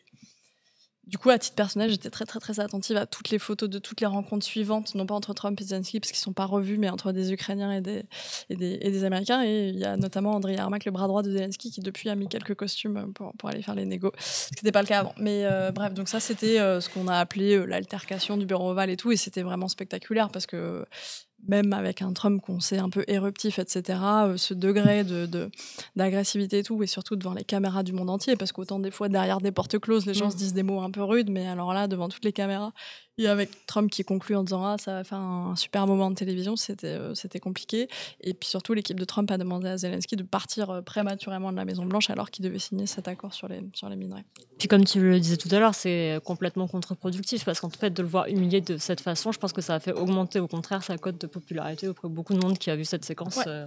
Oui, notamment en Ukraine. Autant en Ukraine, il y a des débats, parce que je le disais, c'est quand même une démocratie qui fonctionne, où quand même Zelensky pouvait être aussi critiqué sur pas mal de choses. Il y a une opposition politique, il y a de la presse indépendante. Autant avant ça, il pouvait être facilement critiqué, autant depuis, il y a quand même eu... les rangs se sont drôlement resserrés. J'ai une remarque, si tu veux reprendre ton souffle de Flouki, c'est rassurant que tu utilises autant de pincettes dans tes propos. Je préfère le doute aux certitudes, je veux plus de sincérité, merci. C'est très gentil. Terence, tu as bien fait de reposer ta question. Comme il y a eu beaucoup de messages dans le chat, n'hésitez pas, si votre question est passée à l'as, à le reposter. J'essaye de tout garder en tête, mais des fois, il y en a que j'oublie. Donc Terence demandait, au début de la guerre, il était question d'une guerre des tours au Kremlin, entre notamment l'armée et le FSB. Ces dissensions ont-elles disparu ou sont-elles désormais mieux dissimulées ? Il y a des dissensions, c'est sûr. Moi, j'ai pas d'accès particulier au FSB, mais par exemple, il y a quelque chose qui est assez intéressant, qui a été relevé par des chercheurs qui travaillent sur l'armée russe, qui ont observé, en fait, je détaille un peu parce que ça donne l'occasion de comprendre aussi la méthode de quand on dit il y a des dissensions et tout en Russie, sur quoi on se base aussi en tant que journaliste. Par exemple, il y a des gens qui ont étudié les licenciements par Vladimir Poutine de haut gradé, et qui ont essayé de comprendre à quelle logique ça répondait. Et autant au début de la guerre en Ukraine, en tout cas de l'invasion de 2022, ils licenciaient des gens, ils viraient des hauts gradés quand on avait l'impression qu'ils avaient, quand ils étaient manifestement incompétents ou qu'ils avaient raté des opérations, etc. Mais suite à la mutinerie de Prigojine et à sa tentative de coup d'État, Prigojine, le fondateur de Wagner dont on parlait tout à l'heure, il s'est mis à licencier des gens, surtout qui semblaient être une menace ou être déloyaux potentiellement. Donc je ne sais pas si ça veut dire qu'il y a une dissension, mais ça veut dire qu'en tout cas il y a une analyse par Vladimir Poutine d'un risque interne qui serait celui peut-être que des militaires, des hauts gradés qui aient peut-être aussi une certaine crédibilité vis-à-vis des soldats et tout, parce que ils se sont investis sur le terrain, dans la guerre, ils ont la crédibilité du terrain, ils ont pris les bonnes décisions.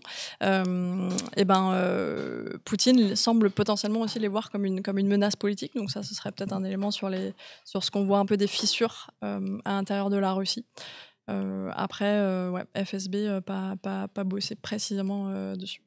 Il y a Black Pudding qui demande une précision par rapport à la séquence dont on parlait dans le bureau ovale où tu nous expliquais que Zelensky avait été donc contraint de partir plus tôt que prévu.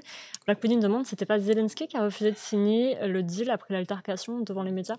Alors, il me semble, si je me souviens bien, alors pour rien vous cacher, moi-même j'étais en congé, j'ai rattrapé quand je suis revenue, quelques jours après. Il me semble que y a deux choses. Les Américains lui disent de repartir.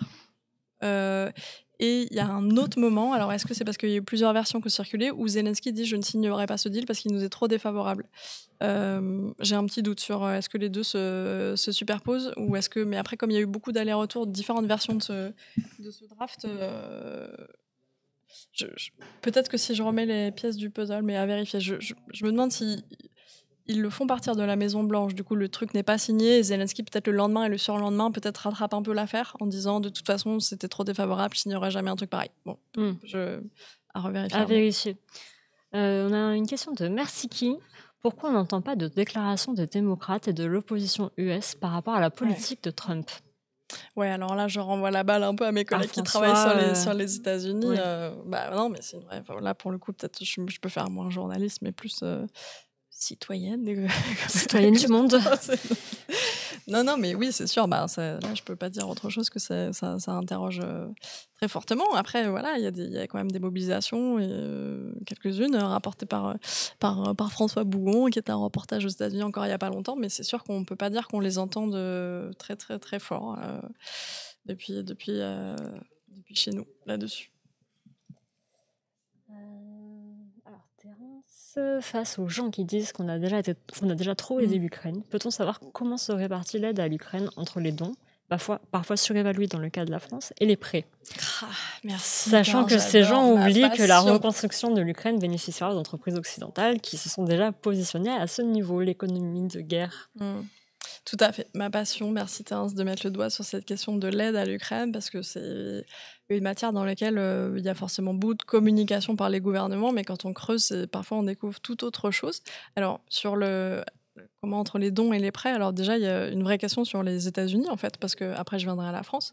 Mais Joe Biden, jusqu'à présent, les centaines de milliards, je n'ai plus le chiffre exact, mais ça chiffre en centaines de milliards de dollars d'aide américaine, d'aide militaire à l'Ukraine, ont toujours été présentés par Joe Biden comme des dons que les Ukrainiens n'auraient jamais à rembourser. Trump est en train de dire, et il l'a fait inscrire dans la dernière version de ce fameux accord sur les minerais, il a fait écrire qu'en fait tout ça n'était qu'un prêt et que donc les Ukrainiens allaient devoir le rembourser. Le rembourser comment ? En cédant à peu près toutes leurs ressources pétrolières, gazières, minières, en tout cas une grande partie aux États-Unis. Ça, c'est ce qui est en train d'être discuté sur cet accord sur les minerais. Donc il y a quand même un vrai défi. Après, c'était des dons, ceux des États-Unis, en tout cas tel que le concevait Biden, mais c'était pas des dons non plus désintéressés, parce qu'il y avait aussi des articles et des études qui avaient montré qu'à la fin, tout ça bénéficiait surtout à l'industrie de défense militaire américaine. Ça leur revenait à la fin. Économiquement, c'était quand même un vrai levier de croissance aussi pour les États-Unis. Sur la France, c'est très intéressant la question de l'aide militaire française à l'Ukraine, et je pense que chez Mediapart, on a été parmi les seuls à assumer de l'écrire après avoir un peu cherché qu'en fait la France gonfle ces chiffres d'aide militaire à l'Ukraine, notamment par un petit mécanisme que j'adore détailler parce que je trouve ça quand même assez étonnant. Donc l'aide militaire française à l'Ukraine, elle est mélangée entre plusieurs choses. Il y a à la fois des équipements que des industriels français produisent, des équipements neufs qu'on prend et qu'on donne aux Ukrainiens. J'y reviendrai. Mais il y a aussi des choses qui sont dans les stocks de l'armée française, dont on estime qu'on n'a plus besoin et qu'on envoie à l'Ukraine. Et quelle ne fut pas ma surprise en cherchant un peu de découvrir comment la France estime le prix de ces équipements parfois un petit peu vieux qu'on donne à l'Ukraine.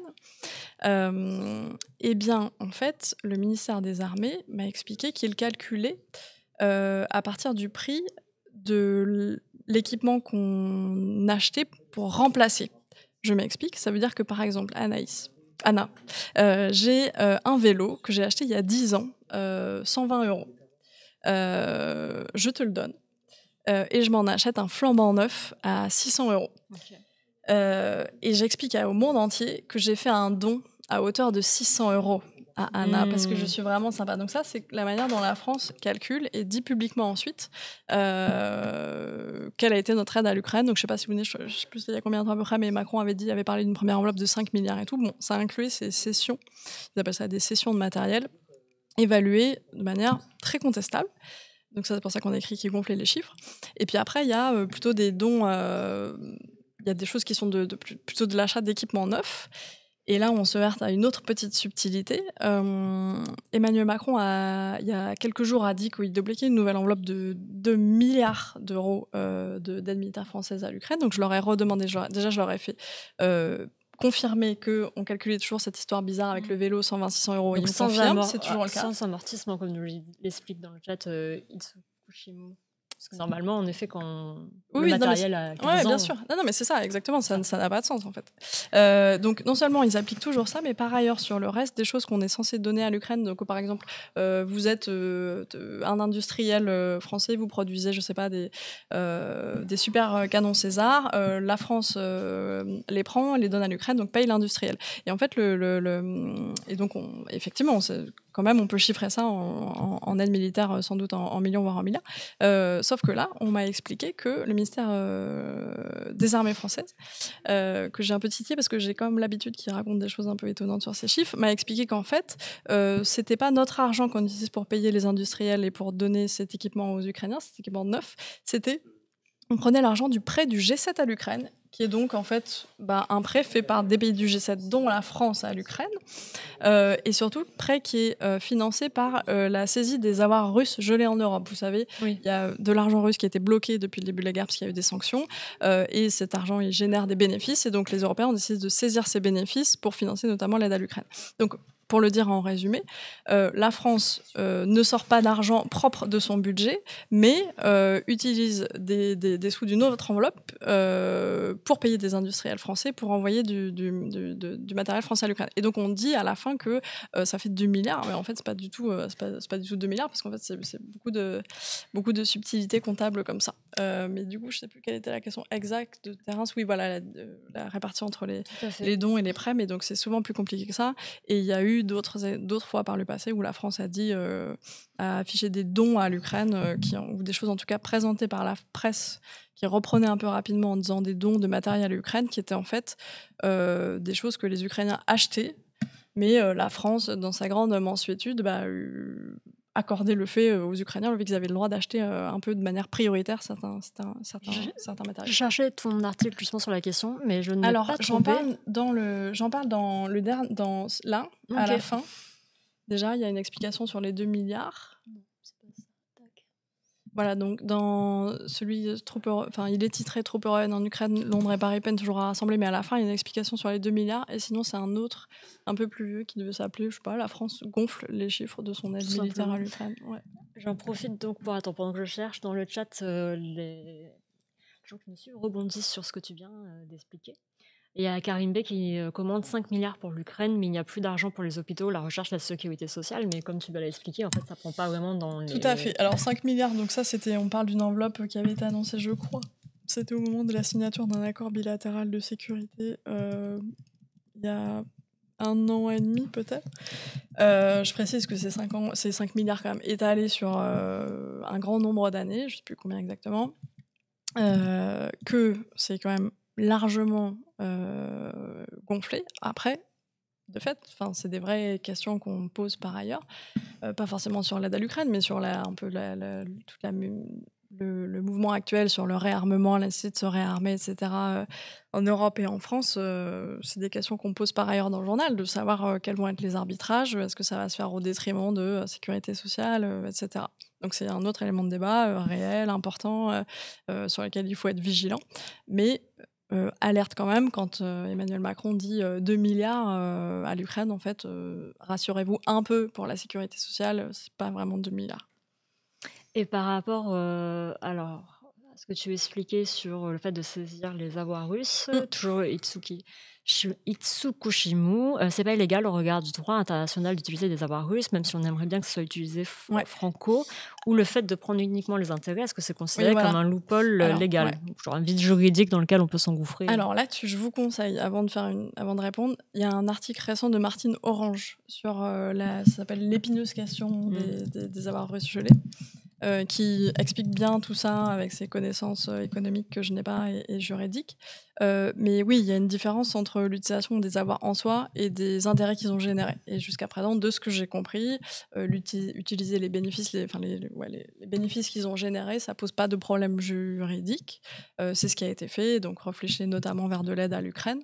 Mais saisir les avoirs en soi, ça poserait d'autres questions de droit international importantes importante, et Martine l'écrit comme ça, quoi. Ça pose des vraies questions.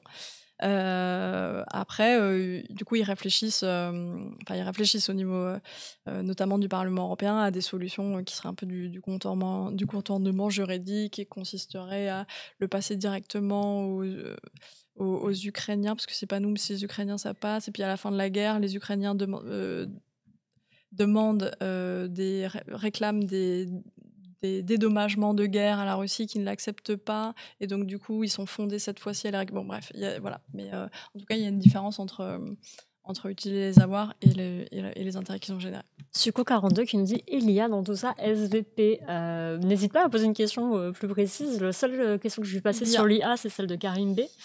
Des outils comme Caron, alors moi je ne connais pas cet outil à part la référence mythologique, qui permet de suivre les pertes militaires russes, mais leur impact sur la transparence et la compréhension globale du conflit reste à... Et je ne sais pas pourquoi ton message est censuré.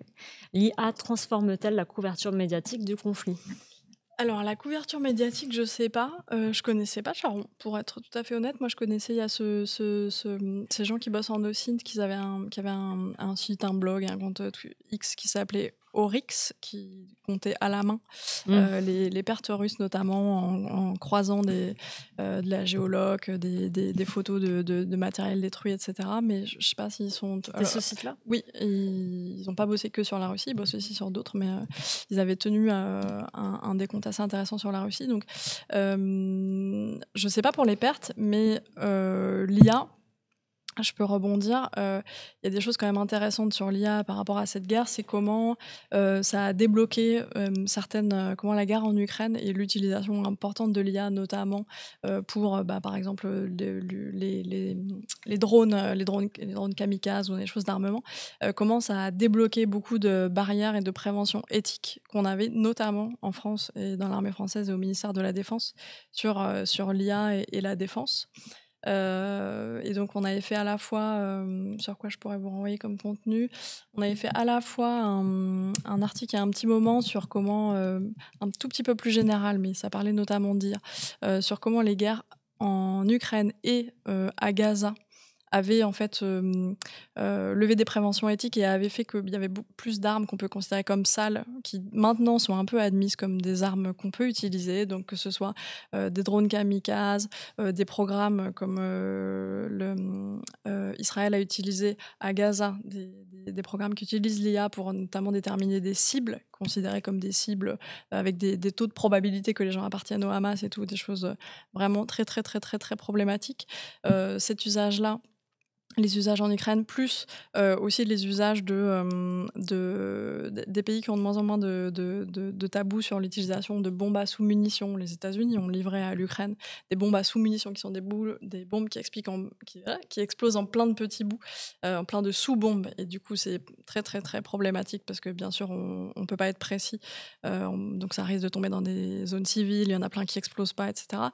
Plus les mines antipersonnelles aussi sont un peu revenues, malheureusement avec 1000 guillemets, à la mode avec la guerre en Ukraine. Il y a un certain nombre de pays, notamment Pays-Bas, qui veulent se retirer des conventions qui interdisait les bombes à munitions et les mines antipersonnelles en disant mais en fait la Russie les utilise massivement et on en a besoin de les utiliser nous aussi de notre côté pour notamment faire des espèces de grandes murailles quoi. Les pays baltes font des espèces de boucliers avec des tranchées etc.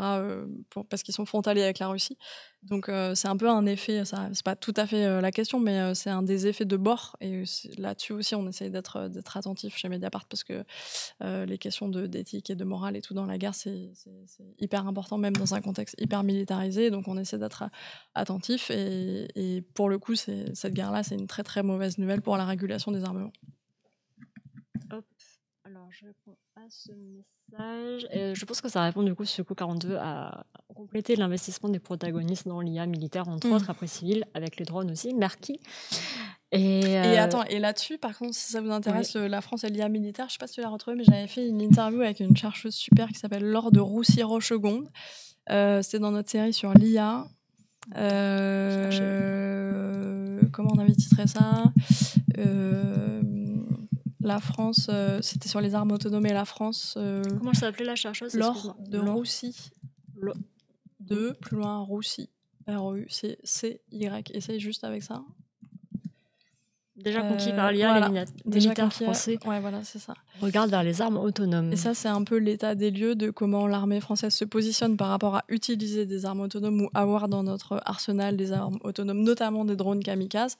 Et elle raconte que officiellement, la France refuse toujours avoir des armes complètement autonomes, et c'est tant mieux. Mais en fait, officieusement, elle observe quand même un vrai changement dans les discours, notamment des militaires qu'elle rencontre, en disant non mais on peut pas faire autrement, les autres l'utilisent, pourquoi pas nous, on est obligé, sinon on va se laisser dépasser, etc. Une remarque sur ce que tu viens d'expliquer d'Obsidian, et une fois ces barrières brisées, ça va être dur de revenir en arrière. Tout à fait, bien sûr. La question, je suis étonnée qu'elle n'ait pas popé dans le chat parce que je l'avais vu pas mal sur Instagram, sur la marche à la guerre de la France, une sorte de préparation un peu des esprits avec le retour du service militaire. Alors ça, je ne l'ai pas vu, le retour du service militaire. Il faut vite que j'aille écrire un article. Il n'a pas annoncé par Macron. Je vais te le chercher en attendant, mais bref, sur est-ce que c'est quelque chose de plausible, une mobilisation vraiment massive en France pour aller en Ukraine? Non, alors c'est un peu le... je sais pas si vous vous rappelez, quand Macron avait dit pour la première fois il ne faut pas exclure l'envoi de troupes françaises en Ukraine, beaucoup de gens avaient dit mais moi je ne veux pas y aller, etc. Il faut rappeler qu'en France on a une armée professionnelle, c'est-à-dire que les gens qui se battent sont des gens qui se sont engagés pour ça, qui ont signé des contrats avec l'armée française, dont c'est le métier, ce qui n'est pas le cas d'autres armées en Europe ou ailleurs, mais nous, c'est le cas chez nous. Donc, même si demain, la France envoie ses troupes en Ukraine, personne ne va être mobilisé pour aller le faire. Et la solution un peu défendue par Macron et d'autres d'envoyer quelques troupes, ça représenterait, d'après ce qu'il a dit, quelques milliers de personnes dans des endroits stratégiques ukrainiens. Quelques milliers, en fait, ça correspondrait à peu près aux opérations militaires menées par la France, par exemple en Afrique subsaharienne ces dernières années, opération Barkhane au Sahel, opération Sangaris en République centrafricaine. Donc, s'il y a ce truc de troupes européennes pour garantir le cessez-le-feu en Ukraine, non, personne qui n'est pas engagé ou a déjà signé un contrat avec l'armée ne va y aller. Après, si la France entre en guerre, officiellement, en disant nous entrons en guerre contre la Russie, ce qui n'est pas le cas pour le moment, ce sera autre chose. On se posera des questions de mobilisation, mais quand même en étant très lucide sur les tentatives d'ingérence de la Russie dans la vie politique française, etc., on n'en est clairement pas là. Qu'est-ce que je peux vous dire d'autre? C'est difficile de faire de la prospective là-dessus, mais donc pourquoi est-ce que Emmanuel Macron du coup a ce discours de réarmement? Moi je pense, mais c'est mon hypothèse, elle n'engage que moi. J'ai l'impression aussi que Macron cherche à faire avancer une vieille cause à lui, qui est la défense européenne, la construction d'une défense européenne, c'est-à-dire que les pays européens mutualisent certaines choses dans leur armée, utilisent un peu en fait la défense de l'Ukraine, ou en tout cas profite aussi un peu de ce contexte où des gens se disent peut-être qu'il faut se mobilise plus pour défendre l'Ukraine. J'ai l'impression qu'il utilise aussi un petit peu cette cause de l'Ukraine pour faire avancer son dos à lui, qui est la défense de l'Europe. C'est-à-dire que quand on dit se mobiliser, c'est pas forcément pour aller sauver les Ukrainiens, c'est pour se sauver nous-mêmes, et en particulier pour faire des investissements massifs dans l'industrie de défense. Il choisit ce moment-là, il a sa prise de parole là, JT de 20h d'il y a 2 semaines, 3 semaines, le temps est un petit peu distendu. Il fait cette prise de parole parce que pour l'Ukraine c'est difficile, les États-Unis sont en train de lâcher et tout, et c'est à ce moment-là qu'il dit il faut qu'on se réarme nous Europe. Donc ça répond sur le papier, ça peut répondre à une analyse qui dirait que voilà, c'est vrai que l'Ukraine, la Russie a un discours très offensif vis-à-vis de l'Europe. Tous les jours, sur la télé publique russe, il y a un propagandiste qui s'appelle Vladimir Soloviev qui dit qu'il faut lancer des bombes nucléaires sur Paris. Donc ce discours-là existe. Par ailleurs, on ne peut plus compter sur les États-Unis parce que Donald Trump a dit que lui, les Européens sont en danger, il n'est pas du tout sûr qu'ils viendraient les aider. Donc il faut, si on veut être autonome et pouvoir se défendre tout seul, il faut pouvoir le faire. Donc ça répond à la fois à la situation actuelle qu'on voit, mais c'est aussi cette vieille idée, projet politique de Macron qu'il a depuis avant la guerre en Ukraine, et qui c'est peut-être aussi une bonne occasion pour lui de le faire avancer. Après, est-ce que c'est une bonne chose ou pas, ça c'est pas mon rôle de le dire. Oui, pour étayer du coup ma question, c'est qu'il y a eu une sorte de séquence médiatique il y a 2-3 semaines avec plusieurs médias mainstream qui ont organisé des sondages, notamment Ouest France, faut-il rétablir le service militaire? Ça a été largement commenté sur BFM, CNews, en mode oui, regardez, les gens le veulent. Une discussion médiatique. Et surtout que c'était, finalement, quand on regardait dans les chiffres, les gens qui étaient le plus pour étaient la majorité des gens qui avaient plus de 60 ans, donc après ils s'étaient mobilisés pas concernés pour ne pas faire leur service militaire et qui n'étaient plus concernés. Donc voilà, c'était quelque chose qui était assez oui, non, mais ouais. En fait, c'est pas évident, je trouve, dans ce débat, c'est qu'à la fois il faut pas se laisser prendre par ces discours. Enfin, il y a aussi une part de trucs médiatiques, je pense. Je sais plus, moi, je sais plus dans quel quotidien régional, il y avait des unes sur oui, en cas de mobilisation, est-ce que vous êtes concernés, etc. Encore une fois, on n'en est clairement pas à la mobilisation. Après, je comprends que ça fasse certainement cliquer les gens, mais donc on a quand même aussi un rôle de dire, ok, calmons-nous, gardons un peu la tête froide. Et en même temps, à l'excès inverse, dire que la Russie est un État comme un autre, aujourd'hui, ça me paraît compliqué. Donc c'est pour ça aussi qu'on essaie de tenir un peu les deux bouts chez Mediapart, de résister au discours de remilitarisation, sacrifice, sacrifice ultime, prêt à mourir pour la patrie, demain je m'engage, mobilisation et tout. Et en même temps, on est quand même dans un moment particulier, et les projets russes, ils sont impériaux sur l'Ukraine, et on peut décider aussi que quand même on a besoin que aider les Ukrainiens, c'est important aussi pour le continent plus largement, et pour le droit international, et pour tout ça. Notre antenne en Belgique, Terence me dit en Belgique, le MOD voudrait relancer un service militaire volontaire limité à 500 personnes pour commencer. Ok. 500 personnes. Et puis après, non, mais il y a des discussions aussi, y compris chez les spécialistes en France, sur est-ce que ça servira à quelque chose de refaire un service militaire obligatoire. Et quand même, beaucoup de gens, y compris chez Journalistes Défense, disent en fait pas spécialement, c'est pas notre modèle d'armée, on n'est pas une armée soviétique qui a ambition de recruter des dizaines de millions de personnes, etc. On fonctionne plutôt bien comme armée professionnelle.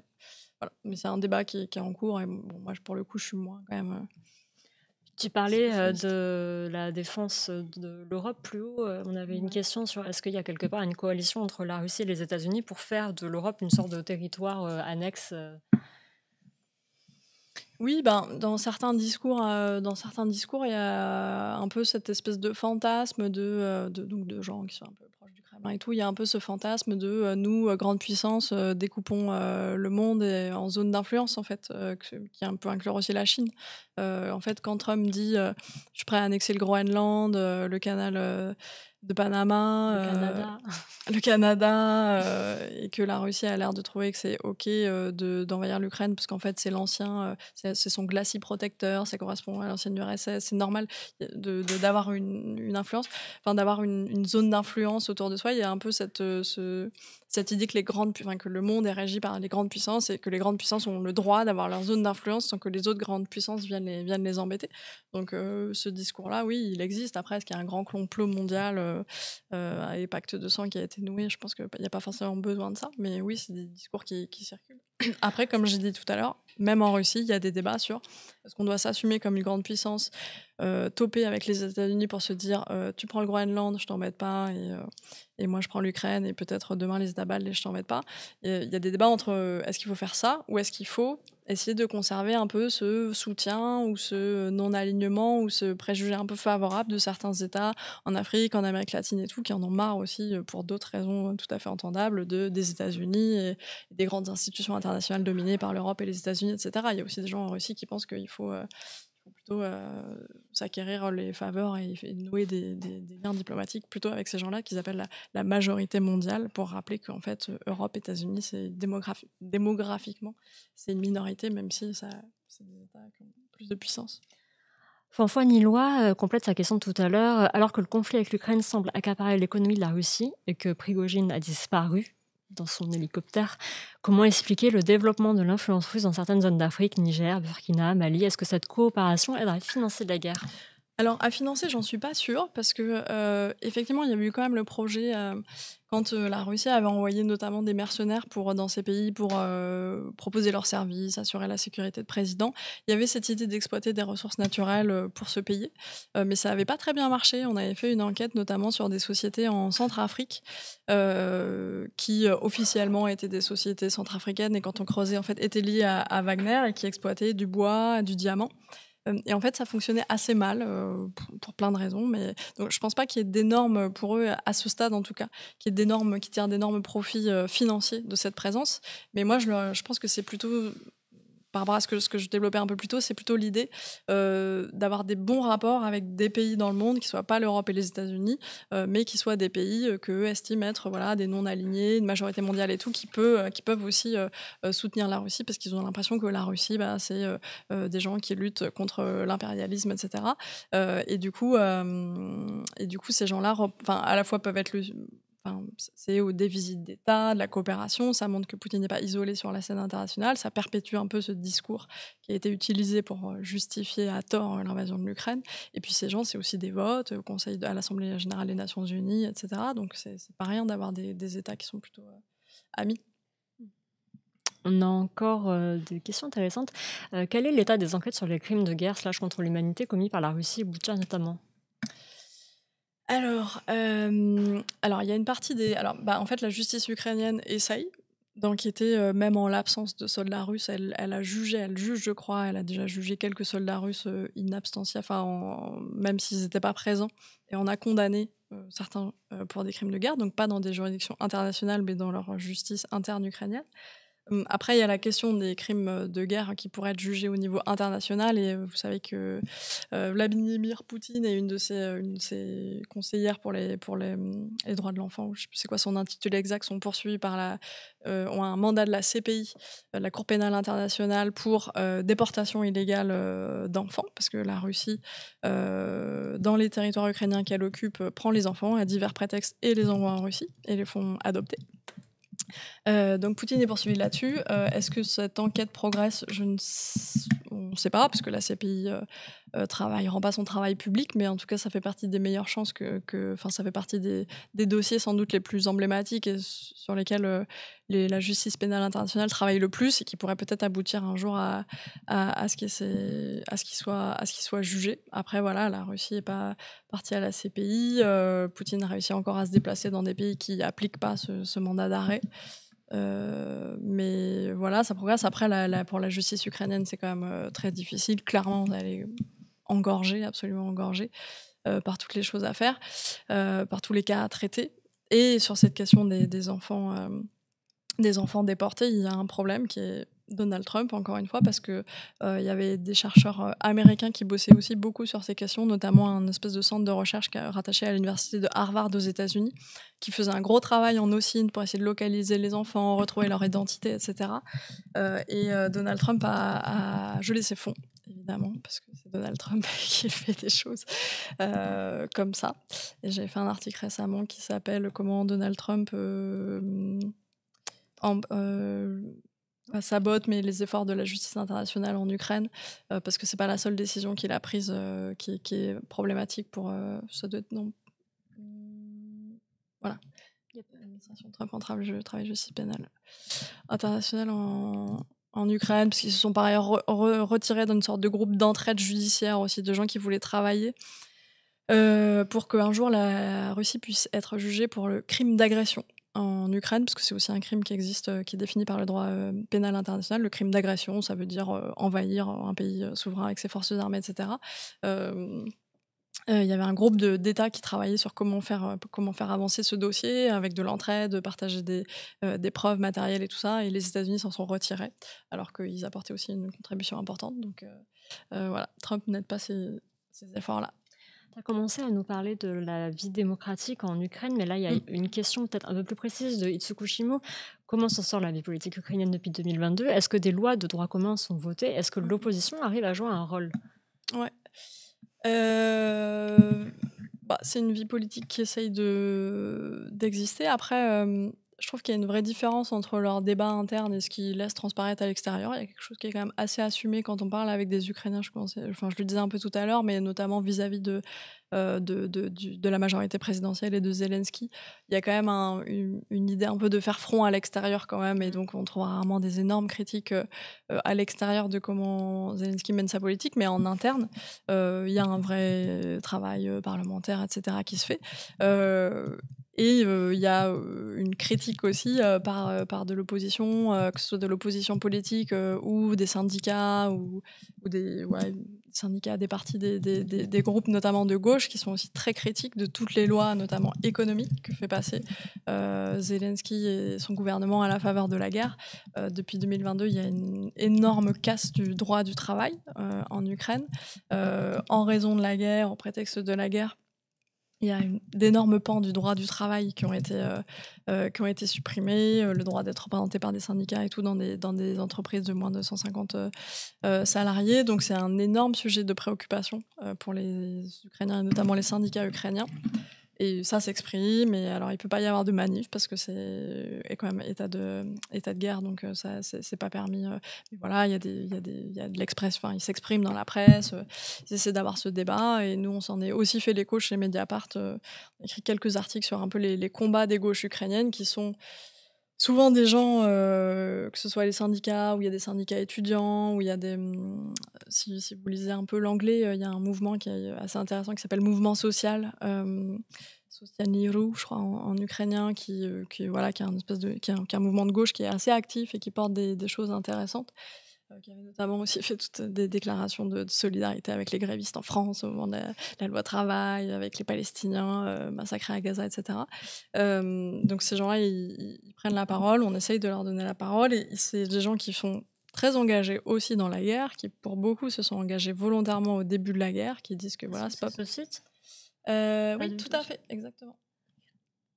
Ils sont nombreux à s'être engagés, y compris comme volontaires dans l'armée ukrainienne pour défendre, pour se défendre de l'agression russe, mais ils mènent en parallèle cet autre combat qui est d'essayer de protéger quand même les droits des travailleurs malgré les difficultés de la guerre.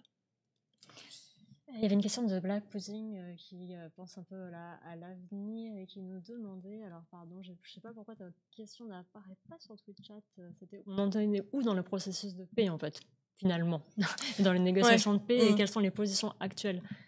Eh ben, où on en est où ? En résumé, simplifié, franchement, on n'a pas trop avancé. En gros, il y a eu 3 moments principaux depuis février que Trump est arrivé, qui ont commencé quand même à se voir et tout, entre Russes et États-Unis et Ukrainiens. Il y a eu en gros 3 moments.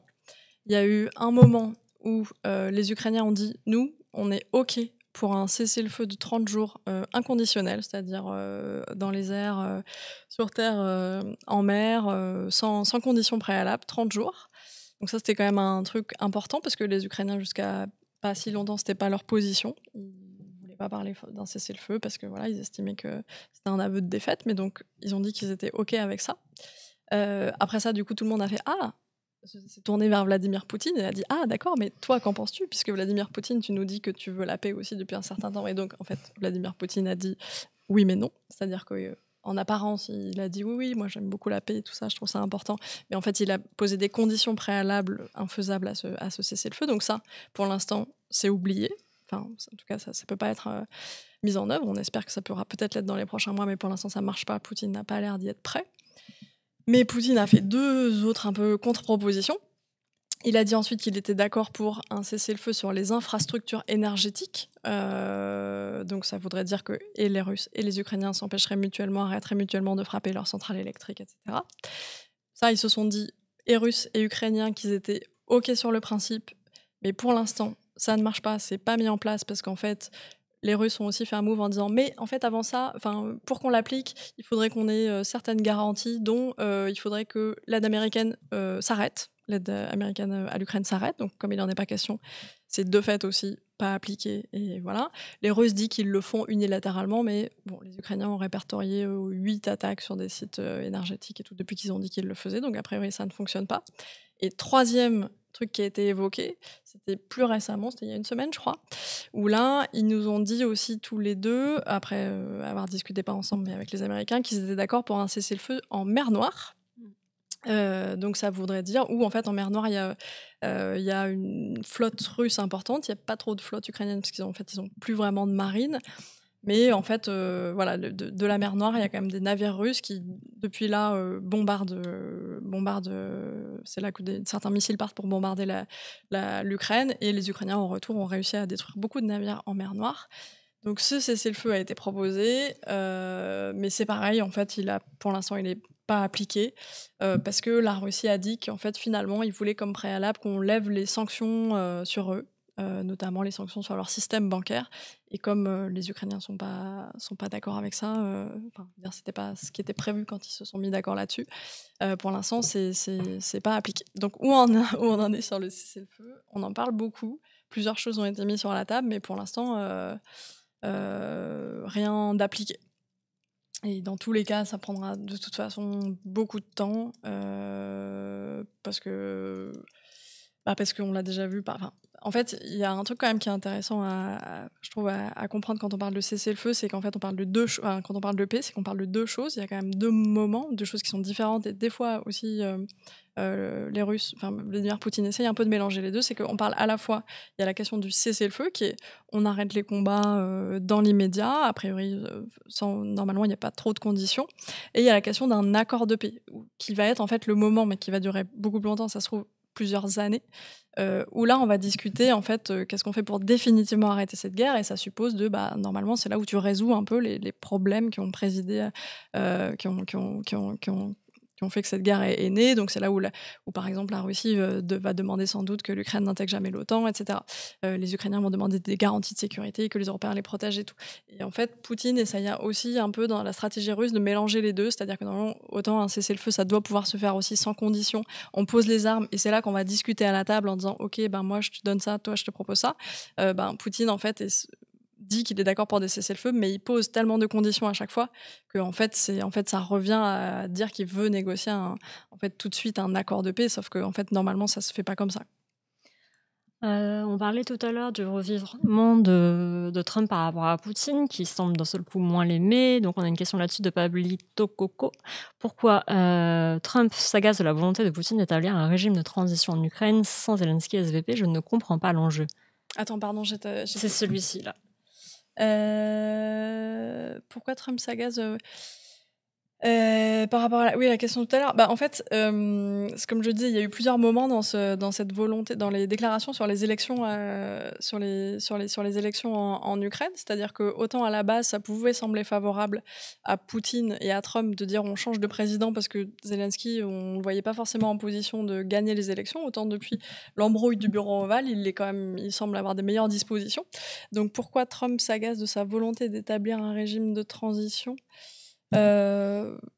Moi, je suis pas sûre qu'ils s'en agacent. Je vois surtout qu'aujourd'hui, en fait, et Trump et Poutine sont un peu gênés parce que ça fait longtemps qu'ils plaident pour des élections et pour un changement de régime, mais ils voient bien que si elles avaient lieu maintenant, assez rapidement, Zelensky risquerait de gagner. Et bon, Zelensky, bon, jusqu'à présent, il a quand même plutôt, même s'il peut être critiqué, il a plutôt tenu dans cette guerre face à Moscou, quoi. Est-ce que ça serait pas le moment Père Castor, ou Mère Ah, Castor en voilà. l'occurrence? Père Castor, raconte-nous une histoire. Même 2 histoires. Pour les habitués, vous savez ce que c'est, ce moment, c'est les recocultures de l'invité. Donc c'est parti, Justine, tu m'as envoyé 2 recommandations tout à l'heure. Je vous Exactement. les envoie dans le chat. Et je me suis dit qu'il fallait qu'on change absolument les idées parce que la guerre et tout, on en Tout avait à marre. fait, on est sur 2 recos séries. C'est là où j'ai demandé à Justine, tu n'es pas obligée de me conseiller des choses dans ton champ d'expertise. Non, mais bon, j'aime bien quand même, je suis un petit peu... Voilà, j'aime bien que la fiction rejoigne un peu mes lubies professionnelles. Donc, et puis en plus, la première fois que j'étais venue, c'était des trucs qui n'avaient pas de rapport avec la guerre. Donc, moi, j'aime bien les fictions qui parlent un peu de politique internationale et tout, mais un peu réaliste, quoi. Genre, comment s'appelle cette série où il y a il est tard, je l'ai trop de mémoire. La série où, avec un président des États-Unis ou un mec qui veut devenir président, et genre, il y a 5 morts au bout de 2 épisodes, des assassinats et tout, là. La série américaine ou Truc of Cards. House of Cards. Of Cards. Allez. Voilà, me fait épuiser. Pensez House à of l'autre, là, Cards, avec par exemple. le gars de 24 heures chrono, tu sais, il y a tout Ouais. le Où il y a gouvernement américain qui Ah, tue des dans ce- United Survivors. Voilà, et dans ce coup, Oui, là, genre, voilà. oh, Bon, ça, c'est Bon, bref. bien pour le truc action, mais moi, enfin, bon, quand il y a 5 morts et tout, je fais ah, je trouve que c'est pas réaliste et tout, c'est pas comme ça que ça se passe. Donc, j'aime bien les trucs qui sont un peu réalistes, pas forcément parfaitement, mais j'aime bien quand des fois c'est un petit peu réaliste et du coup, on peut être un peu pris dans le suspense en disant ah, c'est bien pensé. Et donc là-dessus, récemment, j'ai découvert 2 trucs, alors qui sont pas forcément sortis hier, mais j'ai toujours beaucoup de retard dans mes séries parce que je travaille trop. Et donc, la première, c'est une série qui s'appelle The Diplomat, qui met en scène une ambassadrice américaine envoyée au Royaume-Uni. Et quand elle arrive, énorme explosion, sans doute attentat sur de mémoire, un porte-avions britannique. Et donc, on cherche les auteurs, on s'emballe tout de suite, on se dit « Ah, sans doute la Russie et tout », mais en fait, pas forcément. Et j'aime beaucoup cette série parce que, notamment dedans, il y a à un moment donné, elle dit un truc que j'ai trouvé tellement parlant que je l'ai mis dans une accroche comme première ligne d'un article il n'y a pas longtemps sur Trump et tout ça et les négos. Elle dit quelque chose comme, je sais pas, tu l'avais pas regardé sur les yeux. Alors, redis-moi le titre. Exactement. Je le vais te chercher. En dessous, c'était sur les Européens. Voilà. Hop. Dans cet Comme ça, article, tu je peux l'avais mis au citer début parce que je trouvais que c'était précisément. très parlant. Elle dit à un moment donné, on croit, donc elle est diplomate, donc elle parle du travail de diplomate.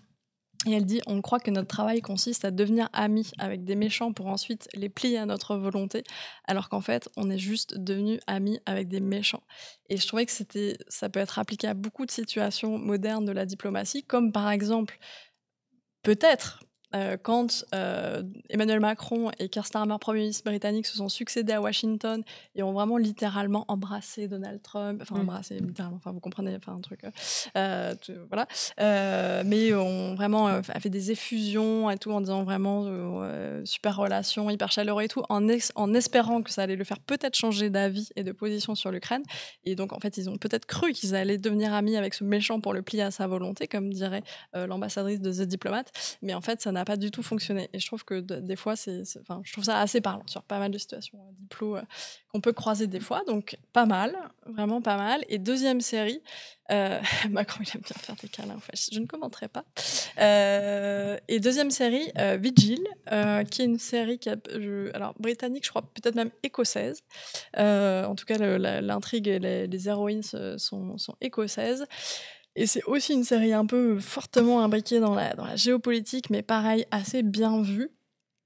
Première saison, un meurtre C'est la BBC. étonnant, la BBC. En tout cas, c'est très ancré en Écosse, avec les débats écossais et tout, sur l'indépendance de l'Écosse et tout. Et première saison, un meurtre non élucidé. Est-ce que tous les meurtres sont pas non élucidés? Non.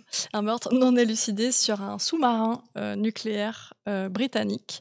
Et pareil, on se pose la question des Russes, pas des Russes, etc. C'est plus compliqué que ça. Au début, j'ai eu un peu peur, parce qu'ils essaient de filmer un peu des gens qui sont le mouvement pacifiste écossais. Au début, c'est très caricatural, et en fait, on comprend que c'est quand même moins caricatural que ça. Donc, pas mal. Et deuxième saison, ça commence par une démonstration un exercice de démonstration pareil par l'armée britannique d'exercice avec des drones kamikazes. Et en fait, les drones se retournent contre les gens qui les pilotent et les assassinent. Et donc, pareil, on part sur l'intrigue. Et l'intrigue, c'est au début, on est là, oui, un groupe sans doute islamiste, genre État islamique, je sais pas quoi et tout. Et en fait, beaucoup plus compliqué que ça. Et ça interroge assez finement la question de l'étiquette de terroriste, etc. Voilà, donc franchement, deux séries pas mal. Mais sauf que Anna, tu m'as dit catastrophe que en fait, Non, pas de Vigil, c'était catastrophe. le dernier jour mais où oui, il mais était voilà. en replay sur Arte. Ça veut dire qu'il y a 2 saisons à regarder en une nuit. Je sais pas quel est votre emploi du temps ce soir. Voilà. Et je vois que les gens dans le chat sont au taquet pour deviner. Ça vous manque un quiz House of Cards, Truc of Cards, The Wire, meilleure série de tous les temps. Oui, tout à fait. Mais il n'y a pas question d'ingérence russe, forcément. Donc. Tout à fait. D'ailleurs, vu qu'on parlait de tout à l'heure de... Alors, je pose cette question parce que des gens de mon entourage m'ont demandé en mode toi qui travailles à Mediapart, et je n'ai pas la réponse parce que je n'ai pas encore de don malheureusement de voyance. Hello et merci pour votre live. Petite question post-apocalyptique. Si demain l'Europe rentre en guerre totale, dans quel pays se réfugier si possible? Ah, franchement, vrai débat, mais moi, ma petite bille personnelle, je vais pas rentrer dans des grandes considérations. Perso, c'est l'Espagne. Mais après, je veux pas. Enfin, il est 20h06 et tout ça. Parce qu'en fait, il y a l'option, on va très loin, on s'éloigne du continent. Si le continent, c'est le continent européen qui est visé en soi. Bon, tu te dis, Australie, je sais pas quoi et tout, mais bon, l'avion, jamais très sûr non plus dans ce genre de circonstances. Ouais. Donc moi, je suis pour, parce qu'il y a la notion de. En fait, des fois, on rentre en guerre et tout, mais. On en ressort aussi, des fois ça dure qu'un moment, la menace ou la menace perçue, donc on a envie aussi peut-être de pouvoir rentrer à la maison pour aller rechercher le reste de la famille ou je sais pas quoi. Et donc moi, la notion de, il y a quand même une frontière terrestre, je trouve ça pas mal, tu vois, tu te réfugies, mais tu peux retourner en France et tout si besoin. L'Espagne, il fait chaud, on mange bien, les gens sont sympas. Voilà. L'espagnol c'est facile à apprendre. Exact. Non, mais c'est vrai, ça joue aussi de pouvoir d'avoir quand même un peu un truc, tu peux trouver un travail peut-être un peu plus facilement que dans un endroit où tu parles pas du tout là. Bon, mais bon, c'est un peu une conversation de gars quand même. Karimé propose le Maroc, Petit Chat la Suisse, oui, mais la mer, le franchir Vatican, la mer, France. Ouais, je sais pas. Moi, j'aime bien l'idée d'une frontière qui peut franchir. La Bretagne. Bien sûr, on a autour de Bretagne. Ça me fait penser à des posts que j'ai vus d'une activiste intéressante américaine sur Instagram dont j'ai oublié le nom. Et j'ai l'impression qu'il y a vraiment une peur de guerre civile chez certaines personnes, ou en tout cas des gens qui sentent clairement de leur sécurité physique qui est mise en danger, notamment les personnes trans. Tout à fait. Non, mais voilà, c'est pour ça. Et qui disaient que justement face à cette ambiance, face à l'effondrement d'un empire, ce qu'il faut faire, c'est pas un délire survivaliste où on se barricade dans son bunker, ça fonctionne pas, c'est au contraire de l'entraide, c'est organisé en communauté. Voilà, même si on n'en est pas là. Mais c'est ça. Mais donc on a répondu à la question pour la blague. Après, bien sûr, on rigole pas parce qu'il y a des vrais gens qui sont vraiment en danger et tout ça actuellement. Et voilà. On a beaucoup parlé de corruption, mais bon, en France, on n'est pas les derniers. Non, tout à fait. Même on peut. Tu fais la transition. Je fais une transition. Je t'avais dit quoi? De quoi parle-t-elle? C'est parti. Alors, si vous êtes à Paris, ça peut vous intéresser. J'ai mis un raccourci. Corruption. Voilà, tout simplement. C'est une soirée que Mediapart vous propose à la Bellevilloise à Paris, donc le 9 avril. C'est une soirée débat. Quelles leçons tirer du procès Sarkozy-Kadhafi, ainsi qu'une 2 plateaux en fait. Donc ça sera avec Fabrice Arfi et Karl Lasque qu'on ne présente plus.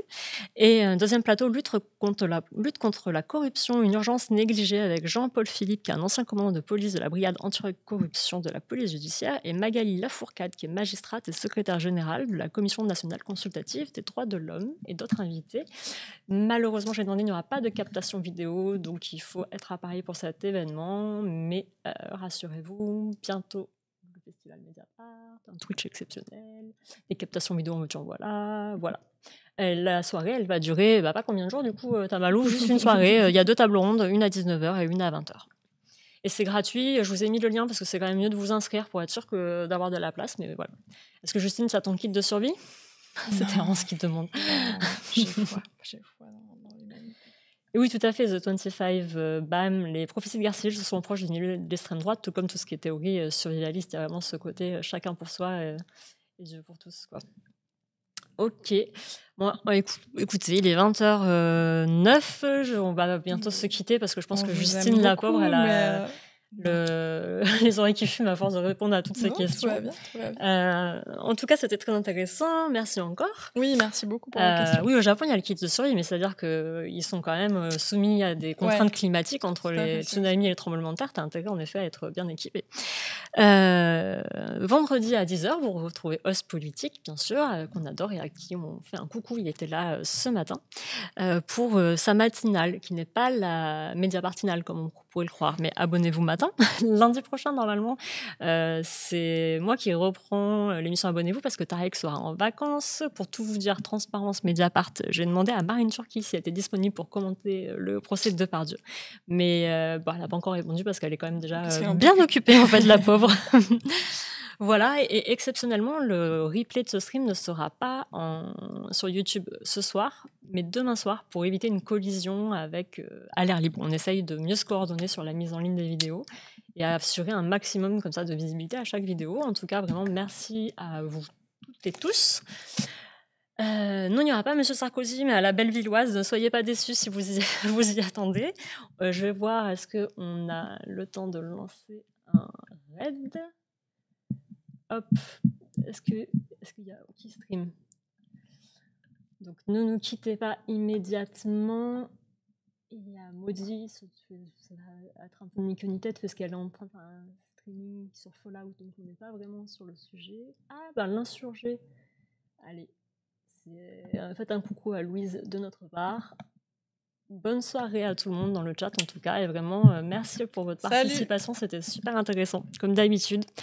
Bonne soirée à tout le monde. Et merci Gaëtan. Merci Gaëtan et merci Vincent, j'ai vu qu'il était aussi en renfort sur la modée. Bon, vraiment, vous êtes trop gentils tous les deux.